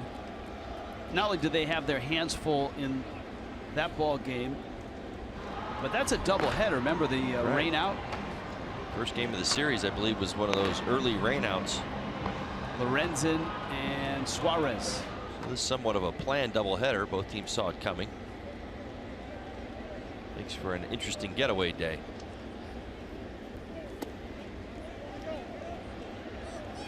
Alan Porter says no swing.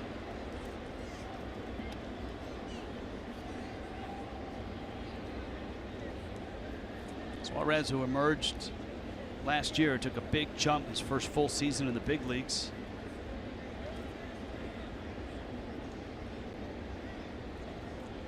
Holding his own at third base.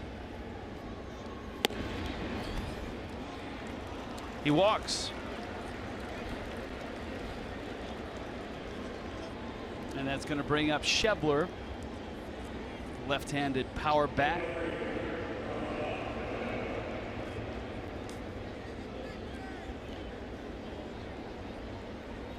Schebler has been very aggressive early this series, early in the count, almost all series long. 3 for 8 this season with the bases loaded, 8 RBIs. And you got the infield shifted a bit to the right side, but sitting in a double play spot. Bases filled with Reds once again. 3 walks in the inning.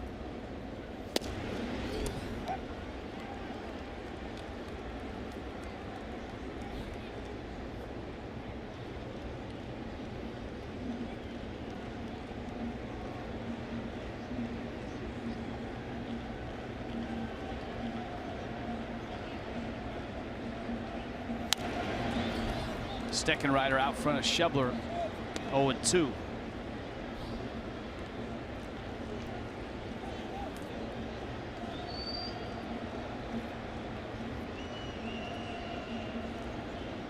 Schebler, lots of power, 23 homers, has homered in this series.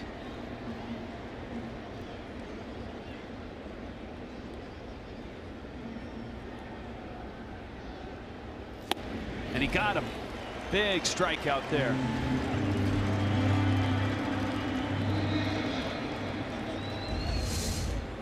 Nothing but velocity from Steckenrider. Fastball's away. Fastball in. Struggles for Schebler continue.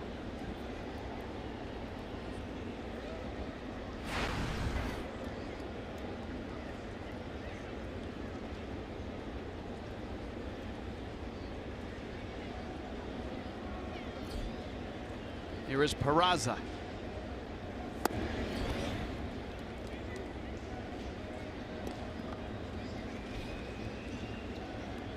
Peraza benefiting in playing time. The injury to Zach Cozart on the disabled list with a quad injury. It was yesterday. They officially put him on the disabled list.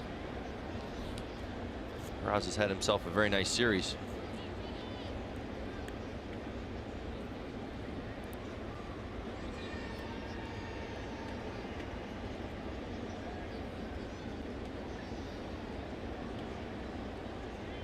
Bases filled. Steckenrider.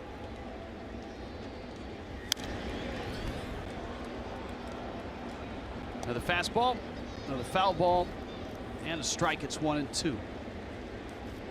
Steckenrider will be leaning on that fastball or burying that slider. Don't want to make a mistake with an off-speed pitch to Peraza right now. He has been on the secondary stuff all series long.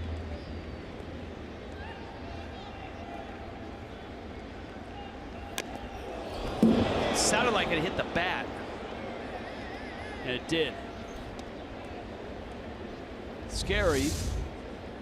Fortunate for the Marlins that it hit the bat, and fortunate for Peraza that it didn't hit him. Wow. Rich, I'm not sure I've ever seen that. He pulls his bottom hand off the bat, and the fastball actually connects right where he pulled his hand off of.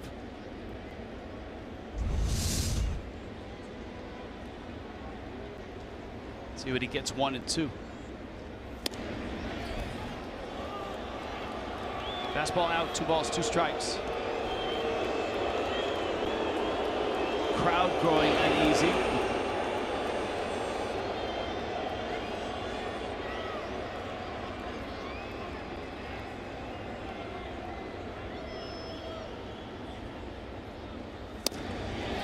It's out.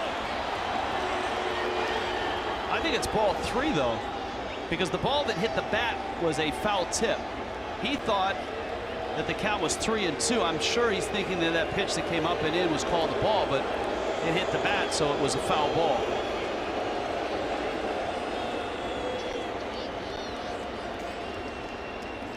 So Peraza, the rookie, is back at the plate.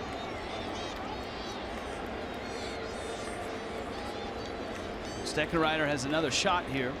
Full count. Bags loaded, 2 outs. Everybody on the move. Big pitch, and he missed. 4th walk of the inning by the Marlins bullpen. Cervenka had 2. Steckenrider now with 2. And the Reds lead is 4-1. And of course, this is a spot with the Marlins without Kyle Barraclough. He's on the DL. David Phelps traded. He's in Seattle. It's a spot where guys are getting reps in high leverage spots. For Steckenrider, he needed to be able to throw his fastball for a strike.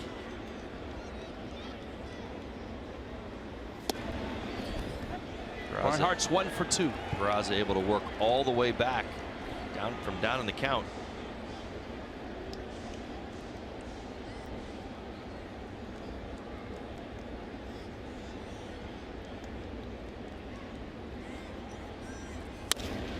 Bouncer up the middle. Gordon to his right, won't get it. It's into center field. Barnhart's going to knock in 2, and the Reds crack it open.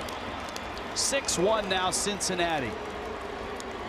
And the inability to throw strikes here in the 7th has bitten the Marlins hard. As much as we've talked about it throughout this series, Cincinnati Reds have not been able to come through in runners in scoring position until now. A lot of opportunities in the 2nd, but here in the 7th have been able to capitalize on walks, some good discipline, and some timely hitting.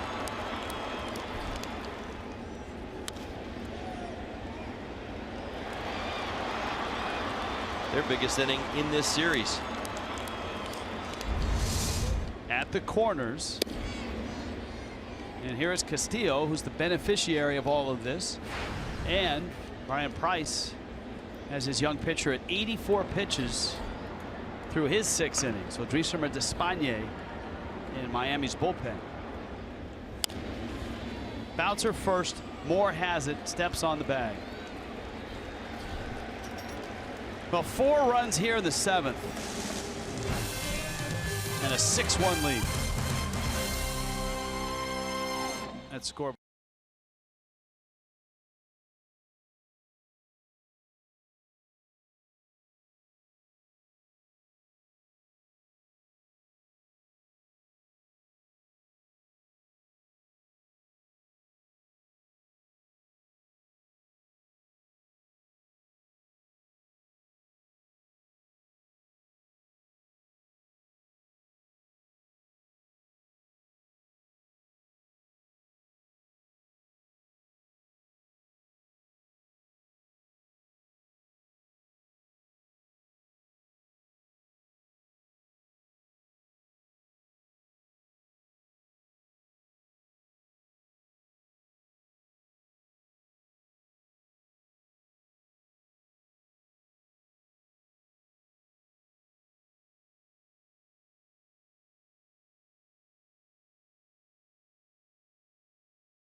Give you a chance to win an all-inclusive stay in the Cayman Islands on Labor Day weekend.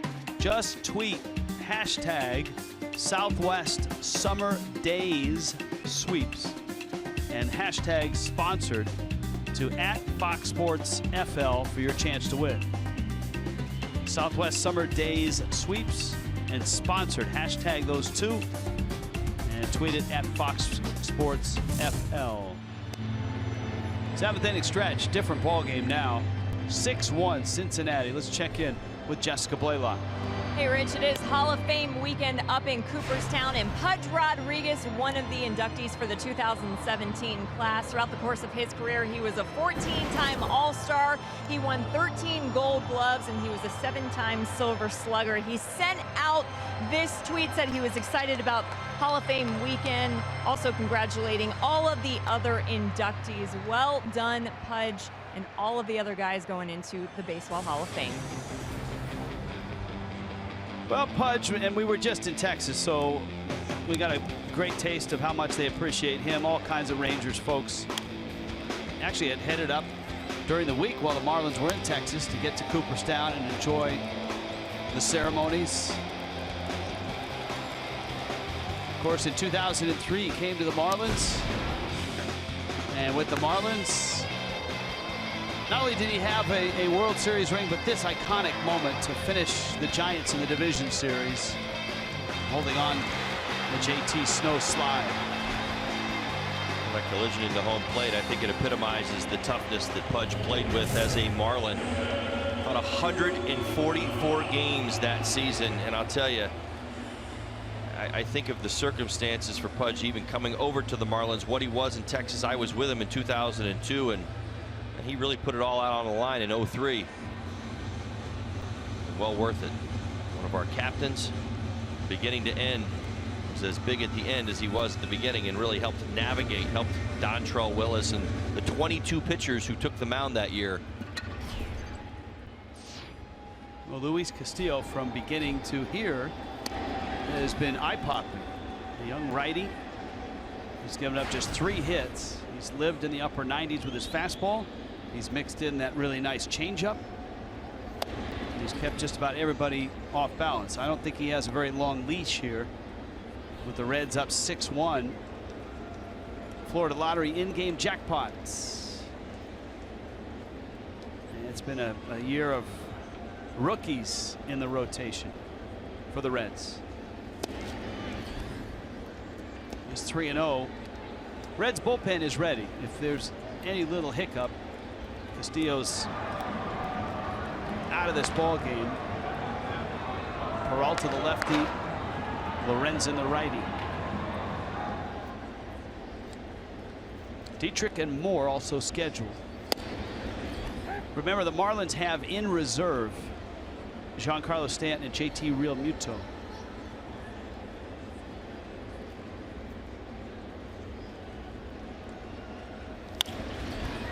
Ozuna lifts it down the right field line. Schebler giving chase. Security guy went down, but everybody's okay. 3-1 pitch to Ozuna right there exemplifies, not just because of the score of the ball game, but how Castillo thinks. 1 pitch, 98 miles an hour. Challenge the one of the best number 4 hitters in the game right now in Marcell Ozuna. Ozuna cracks that one to right, and it's caught, and that's a heck of a catch by Schebler, who turned around, found the ball, and made a leap just before the wall.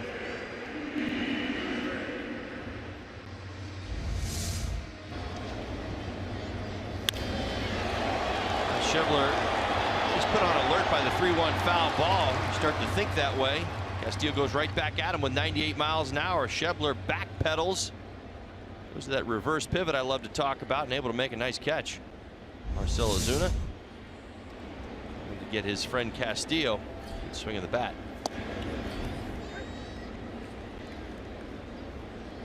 Dietrich now is lined out, flied out.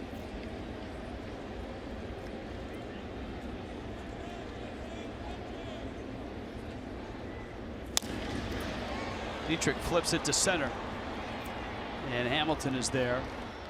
2 fly ball outs here in the bottom of the 7th. Every weekday morning, Skip Bayless and Shannon Sharp go head-to-head on the day's hottest sports topics. Undisputed with Skip and Shannon, weekdays from 9:30 to noon Eastern on FS1. Tyler Moore in the box. Castillo trying to get to and through the bottom of the 7th.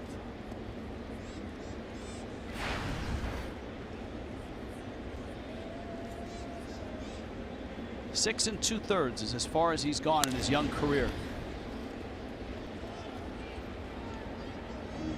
That an impressive start at Arizona. 3 hits, 8 strikeouts that day.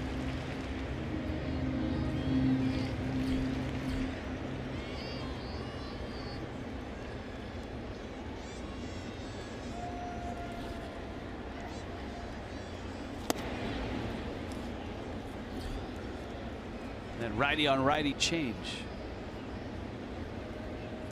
Remember how many of those Edinson Volquez threw in his no-hitter.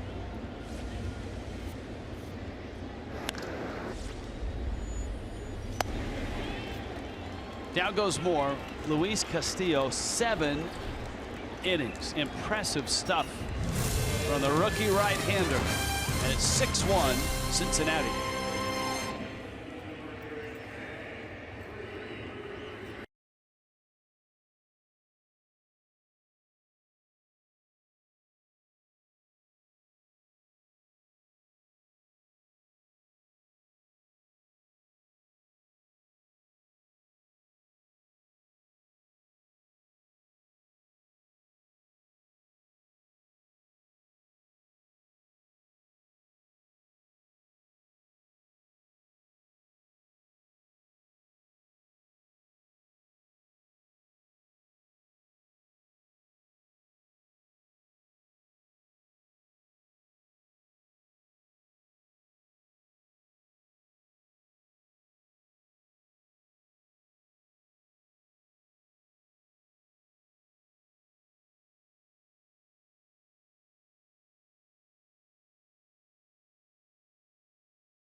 Downtown Miami getting wet.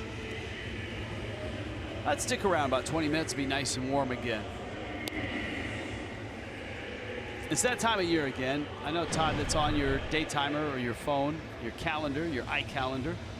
Billy the Marlins' birthday. The Rockies are here. It's Sunday. If you buy a special event ticket, you get a Billy bobblehead. If you donate school supplies, you'll receive a signed poster. Marlins.com/special events. Tomas Talis is in the ballgame. And he's at first base. Brian Ellington in. Ellington trying to iron out some issues on the mound.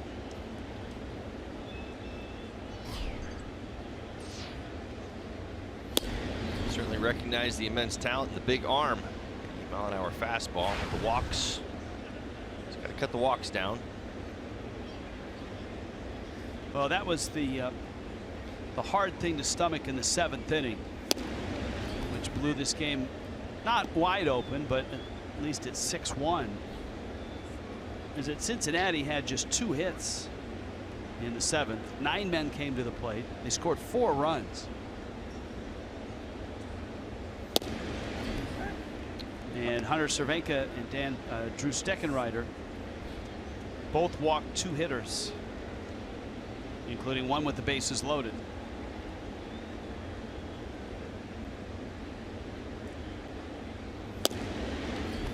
Three of the walks scored. 1 walk pushed in another run.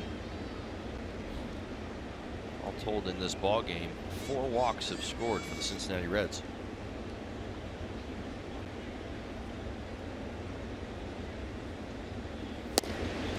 And this has been an issue with Brian Ellington, and that's control. And he walks Billy Hamilton. Here comes Scooter Gennett. Ellington's last few appearances, both of them in Texas. 4 runs in a third of an inning with 1 walk. An inning with 2 runs allowed and no hits and 2 walks.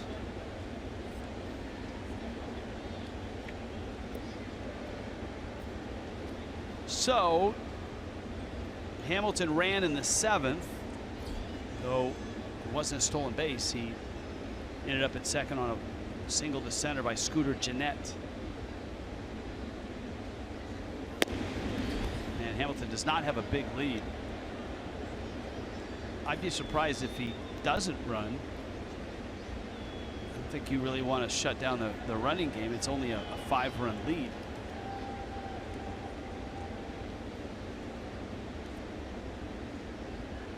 He's got absolutely no lead at first base. Well, am I missing something here? No, you're not. What's the only thing I can give you for an answer, and it's more funny than anything. I was just thinking that a 5-run lead to the Reds right now must feel like 15-run lead. Right, but you're right. It's not, and Hamilton is the stolen base leader. He's got a guy with a big windup who's struggling on the mound. And yet he was standing 3 feet from first base. Unless he's injured in some way that we don't know about. He's not even given the impression that he's interested in second base right now.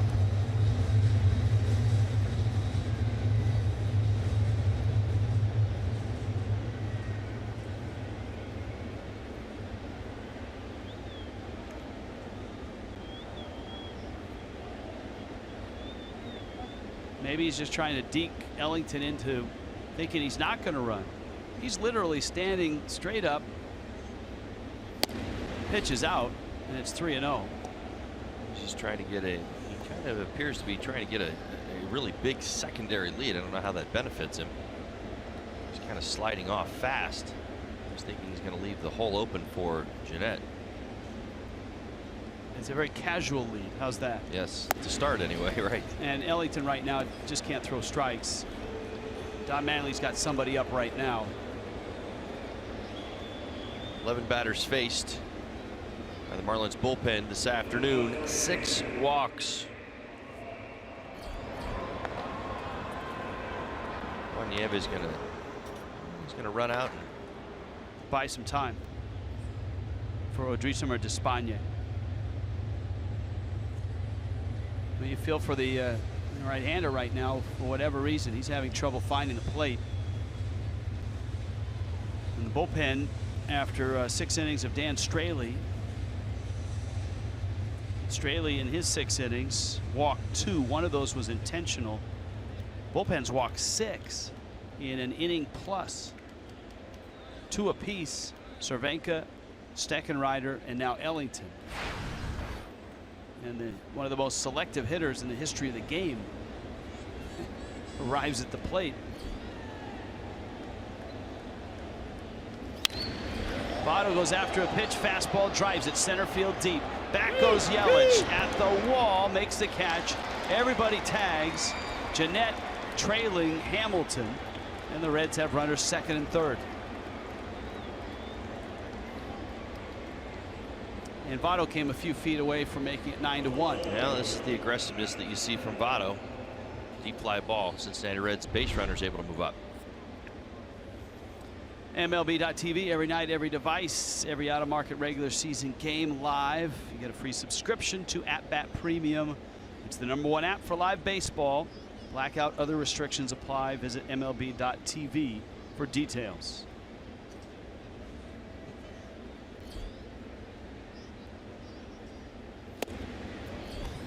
Adam Duvall swings and misses. Ellington's got to get back to trusting his stuff once again, and sometimes young players, they go through that.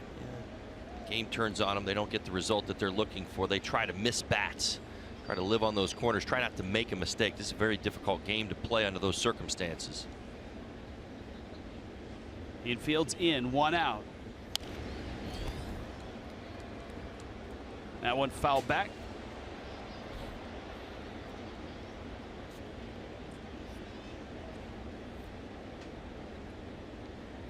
Oh, 2.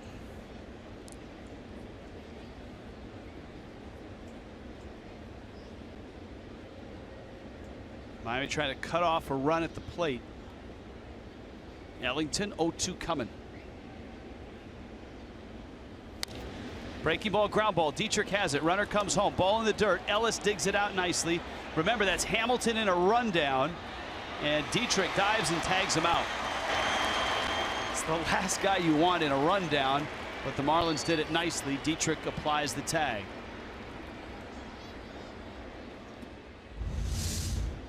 A nice job by Dietrich coming up with the backhand. Nice job by A.J. Ellis coming up with the short hop. Not a great throw by Dietrich, but A.J. able to narrow the distance, which you want to do when you and the base runner. Shorten the number of throws in between. Ellis had two things to deal with at the plate. One was the short hop. The other, the bat was down there as well. And thankfully for him, ball didn't hit bat a second time.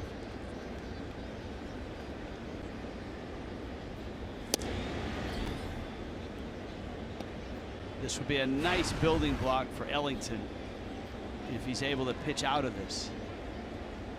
He's got 2 outs here.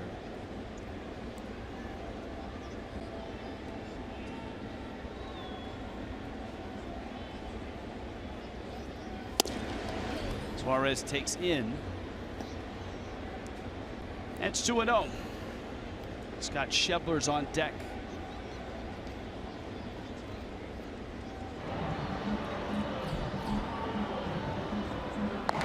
And one of the best arms, in fact, the best arm in the Reds bullpen, Raciel Iglesias.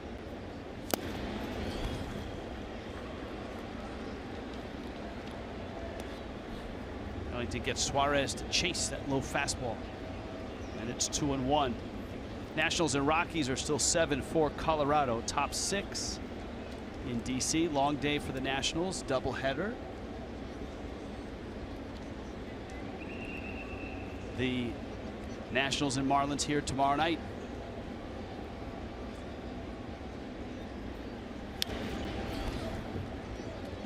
Good fastball by Ellington. Took a strike down in the zone. Back up top.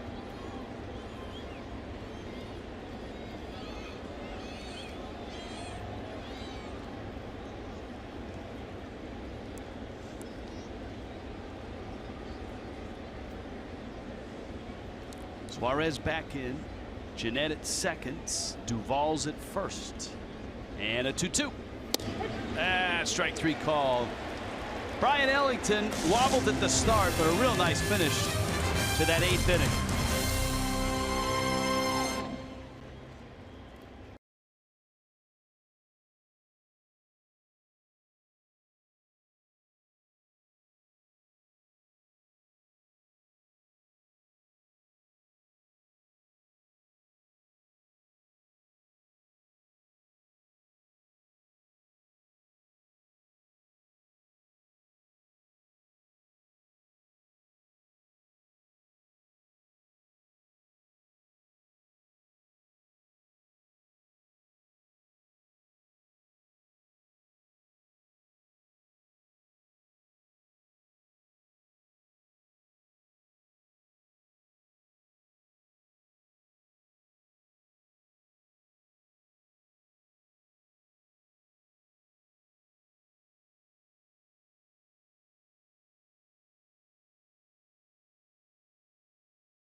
Tomorrow, Nationals Marlins. Gio Gonzalez and Jose Urena open up a 3-game series.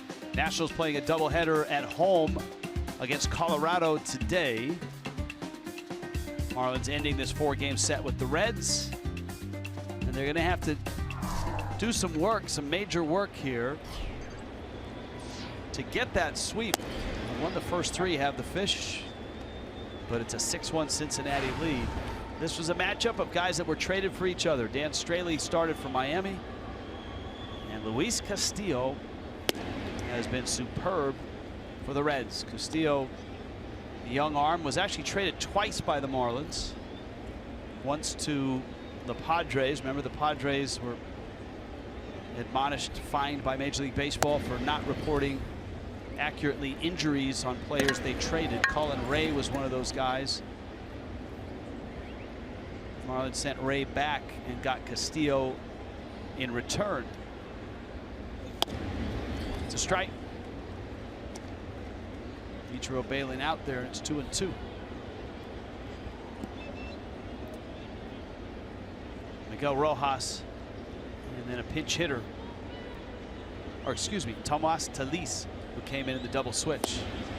And Ichiro swings at a low fastball, and it's by him. Castillo continues to dazzle. High velocity still there for Castillo, 98 miles an hour on the last pitch. Not a lot has gone right for the Reds after the All-Star break. They have lost 14 of 16, but this has gone right. This start for Castillo. Here's Rojas.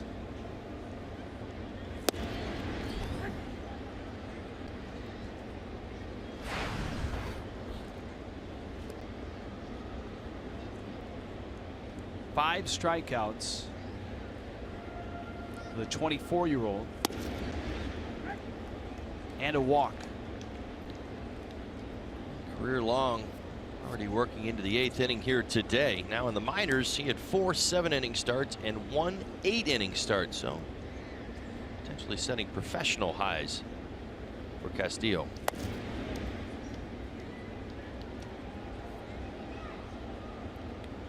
Rojas has one of only 3 hits. Tyler Moore with a single, A.J. Ellis with an RBI double.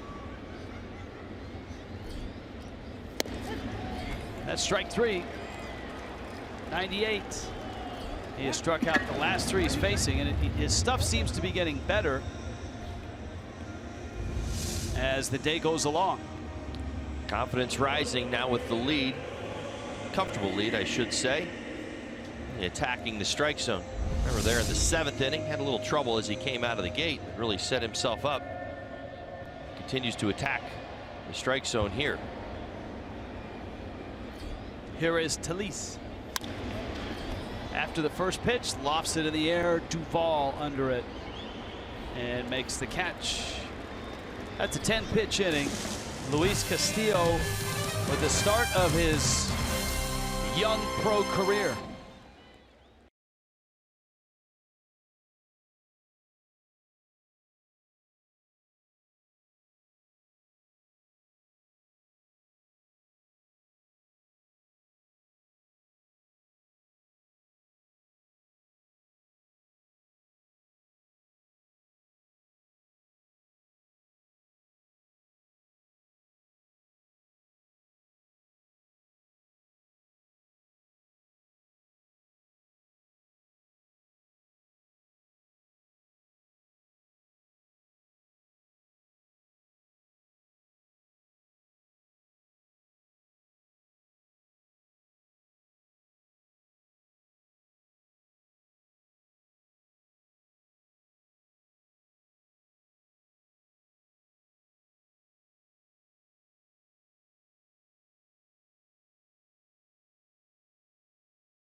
brought to you by the all-new RAV4. Pudge is going in, so we thought it would be interesting to take a look at Pudge and JT Realmuto. 361 games for Realmuto. Where was Pudge in his first 361? Now, we're not saying Realmuto's headed to the Hall of Fame.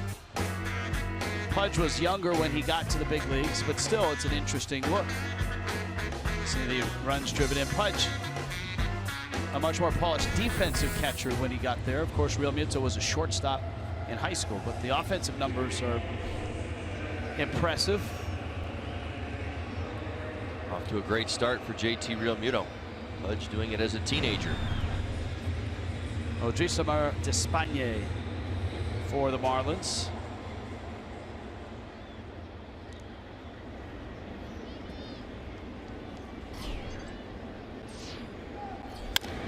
Breaking ball, 2 hops for Gordon. Schebler is out, 1 pitch, 1 out. Despaigne had a really nice run going in New Orleans when the Marlins called him up.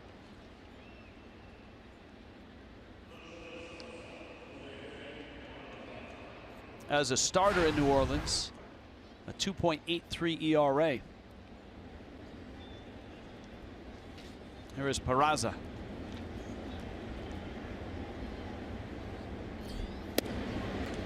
Despaigne has earned another opportunity.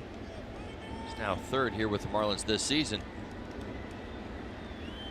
Be leaned upon in a variety of roles, I would assume, in that bullpen. Maybe pitch himself into some leverage as the season goes on. Should say some higher leverage, like the 8th or 9th inning.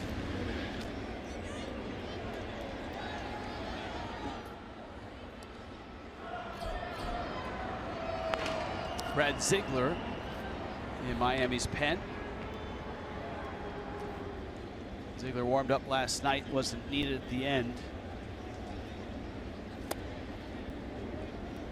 Jaime Garcia finished the night. Dustin McGowan and Garcia caddying at the end for Adam Conley, who went 7 2/3.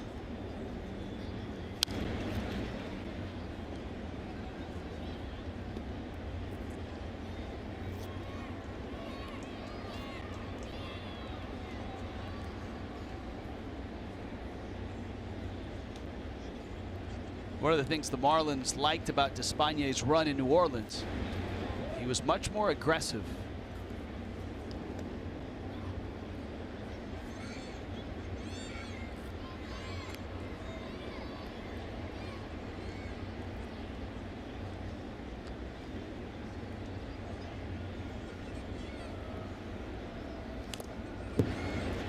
Two balls, 2 strikes.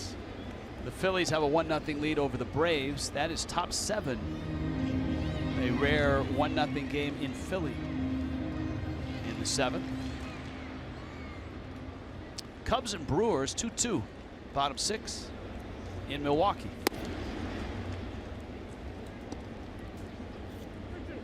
Brewers, the one team most connected to the Dan Straley rumors. Mets are in Seattle. That game is just about to start. And Despaigne loses Peraza. So far, Melky Cabrera back to the Royals is the biggest trade this afternoon.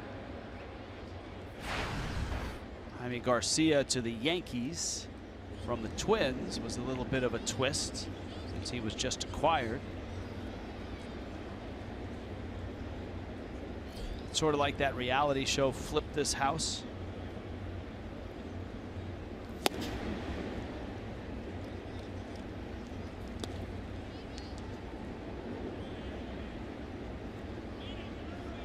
Sometimes, though, when a team is looking to move someone or trade someone, they don't always find a partner that's got the right stuff for them. If that partner's needs fit another team's needs, that's when you end up either doing a 3-way trade, or in that case, Garcia going to Minnesota, and then Minnesota sending him, what, about 5 days later, 6 days later? One start. One start for the Twins. In fact, when the trade of A.J. Ramos to the Mets was announced, there were some that immediately thought the Mets, and they may still do it, were going to flip Ramos to another team. In the air to right, we apologize for the exclamation. Yeah, that kind of changed a few seasons ago. Maybe it was the Cole Hamels deal. I feel like there might have been a trade a few years before that, but even the idea where an organization can make a move, a longer-term move here at the deadline. Everybody assumes that everything is built or centered around playoff chase, wild card conversation, winning the division. But that's just not always the case now. I think in Ramos, you can make the argument Mets expect to contend next year, that Ramos would be part of their longer-term plans. It's a great point, because if an asset comes open, available, is being shopped, and that's a need for you moving forward, whether it's the end of this year or more likely next year, if Addison Reed is moved for the Mets. I believe he's a free agent at the end of this year. You've got Jeurys Familia potentially coming back, but he's also an insurance policy for Familia, who had the blood clot in his arm. Patrick Kivlahan.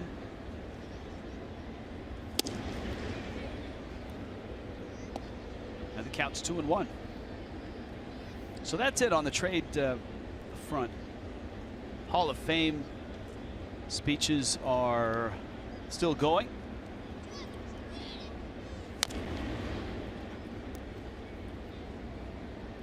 It's good to know that Robbie Ray at this point is okay. Diamondback pitcher took a 108-mile-an-hour line drive off the left side of his head.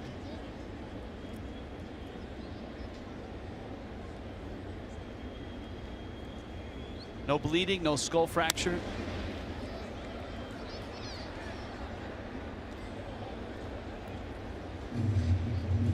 He's on the 7-day concussion list.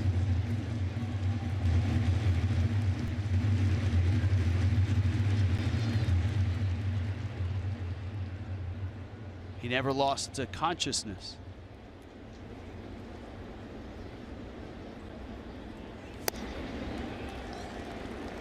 Down he goes. Despaigne works a scoreless night. 6-1 Reds. Bottom 9 coming.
Transparency, low fares, nothing to hide.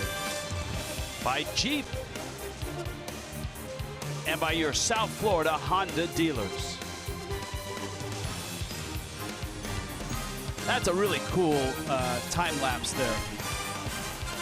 I think a lot of fans would be surprised to know the amount of clay that's on the home plate area and the mound area. That's to avoid big holes for pitchers and hitters. Grounds crew doing nice work. Line it up. Mark it up.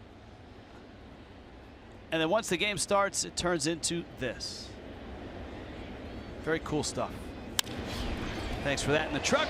D. Gordon into center field for a hit. So the Marlins are not only down 6-1, they're facing Raciel Iglesias out of the Reds bullpen. As you said, Rich, Iglesias, the best arm in that bullpen. He's having an outstanding season. You see the 17 saves. Sometimes hard to get him work. 1.45 ERA.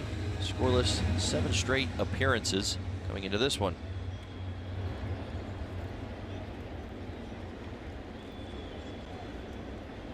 A.J. Ellis has knocked in the only run of the day. And Iglesias throws a strike.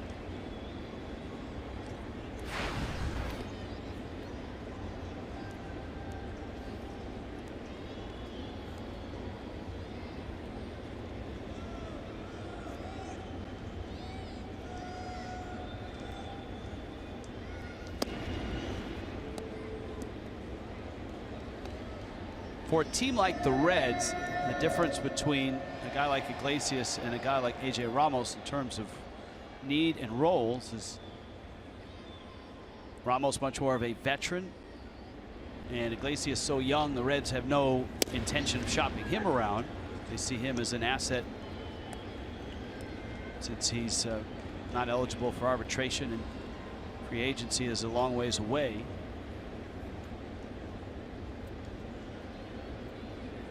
I thought AJ's note that he wrote was very heartfelt. And having been around this ball club for a long time, AJ Ramos is one of the really good guys that has come through here. Remember, this was a guy that was not a high draft pick, that just through hard work and determination got himself to the big leagues, an all-star, gave to the community. In fact, the other night he had hosted a group of kids out here that he sponsors with tickets and such.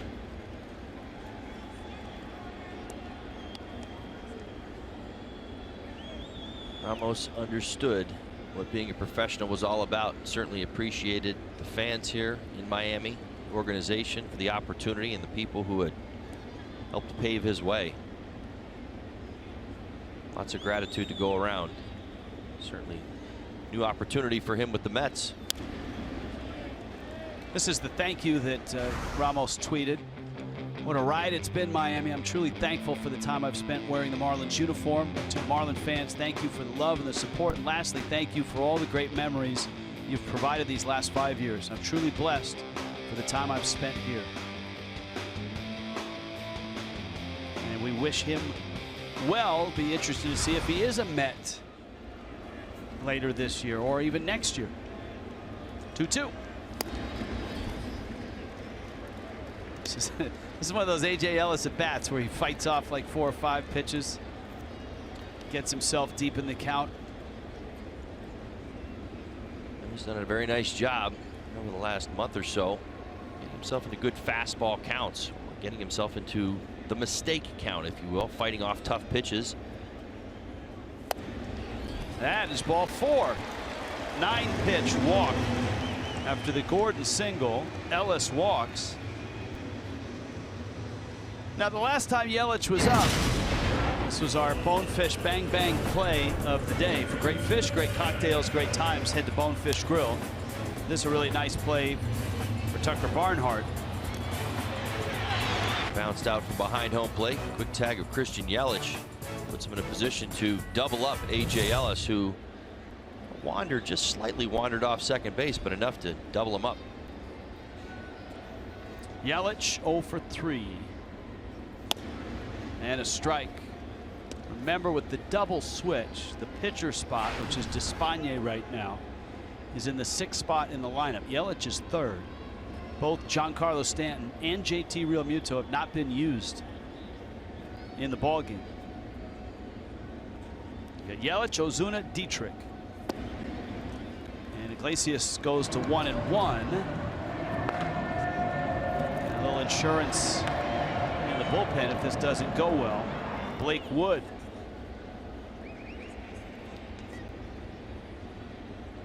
Really hoping for a couple of productive at-bats from Yelich and Ozuna.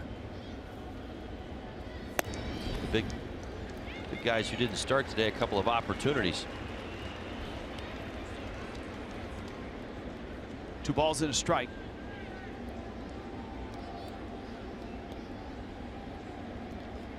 Like to get Stanton to the plate as the tying run.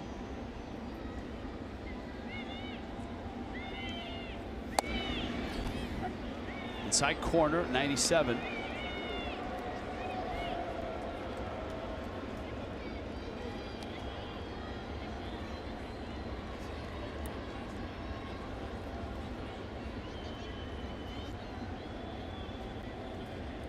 Two balls, 2 strikes. Gordon second, Ellis first. Breaking ball, Yelich stays alive.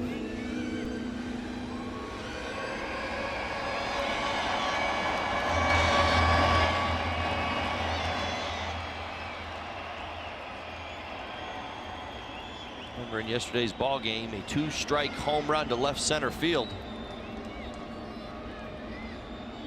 Loves to let the ball travel, get a little deeper with 2 strikes.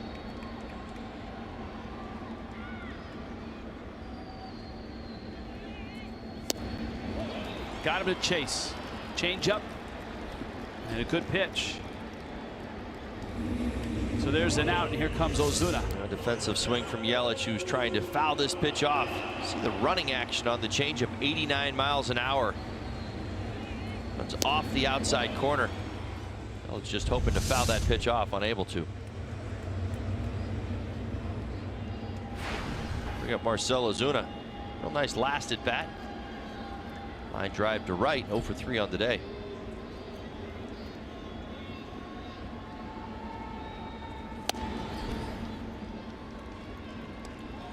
A little different release point there. Iglesias drops down.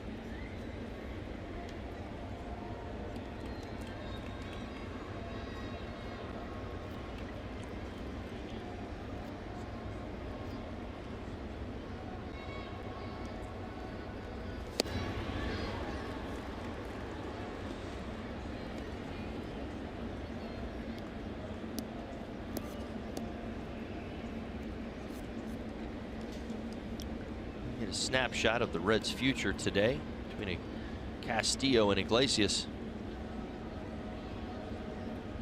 Young starter, 8 solid innings. Ozuna blasts one left center field, way out of here. I mean, that's up on the concourse, and the Marlins get 3 back. Talk about an instant adjustment. Swung through an 85-mile-an-hour slider the pitch before. Iglesias throws it again.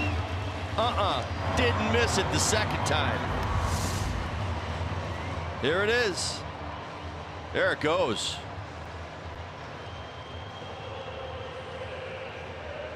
That's one of the longest home runs I've seen Marcell Ozuna hit. It's up.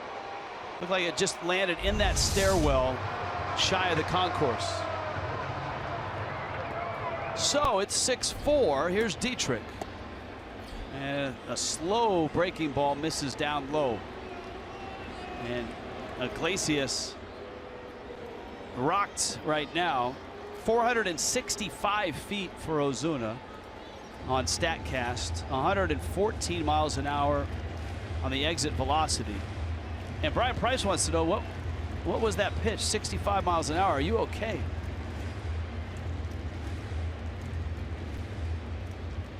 Stanton getting loose.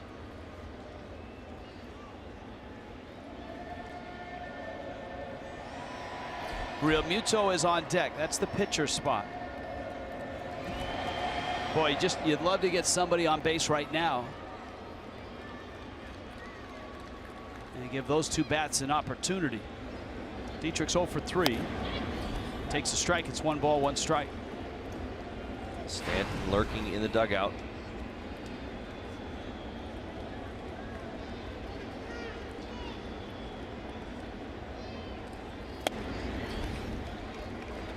Well, as this progresses, Iglesias now at 21 pitches. Stanton is getting ready. Real Muto's on deck.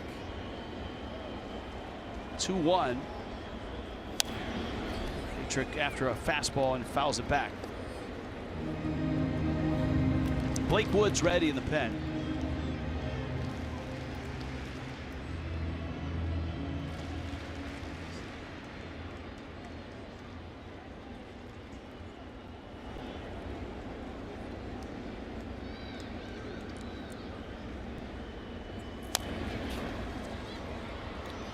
Dietrich got a piece of that changeup, stays alive. It's 2-2 for Marcell Ozuna. His 24th homer. And we were talking about the month of July and the numbers that some guys have put up in July.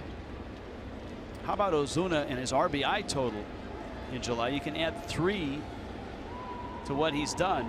27.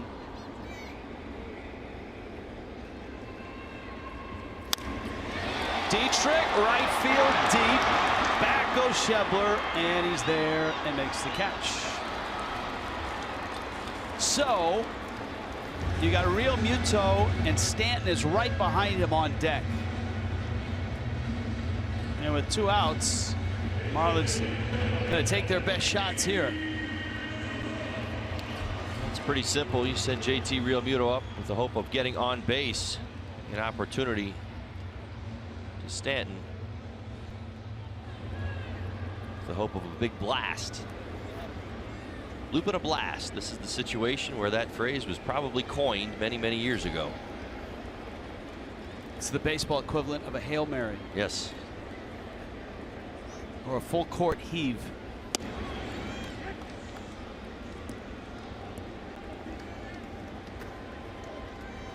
I guess you could go with every sport. I mean, you could, it's hockey, it's pulling the goalie. Right.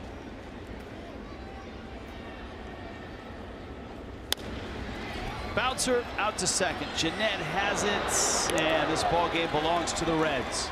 An Ozuna 3-run homer made it interesting. But this ball game was all about Luis Castillo, the 24-year-old, getting to face his old organization, and he was brilliant today.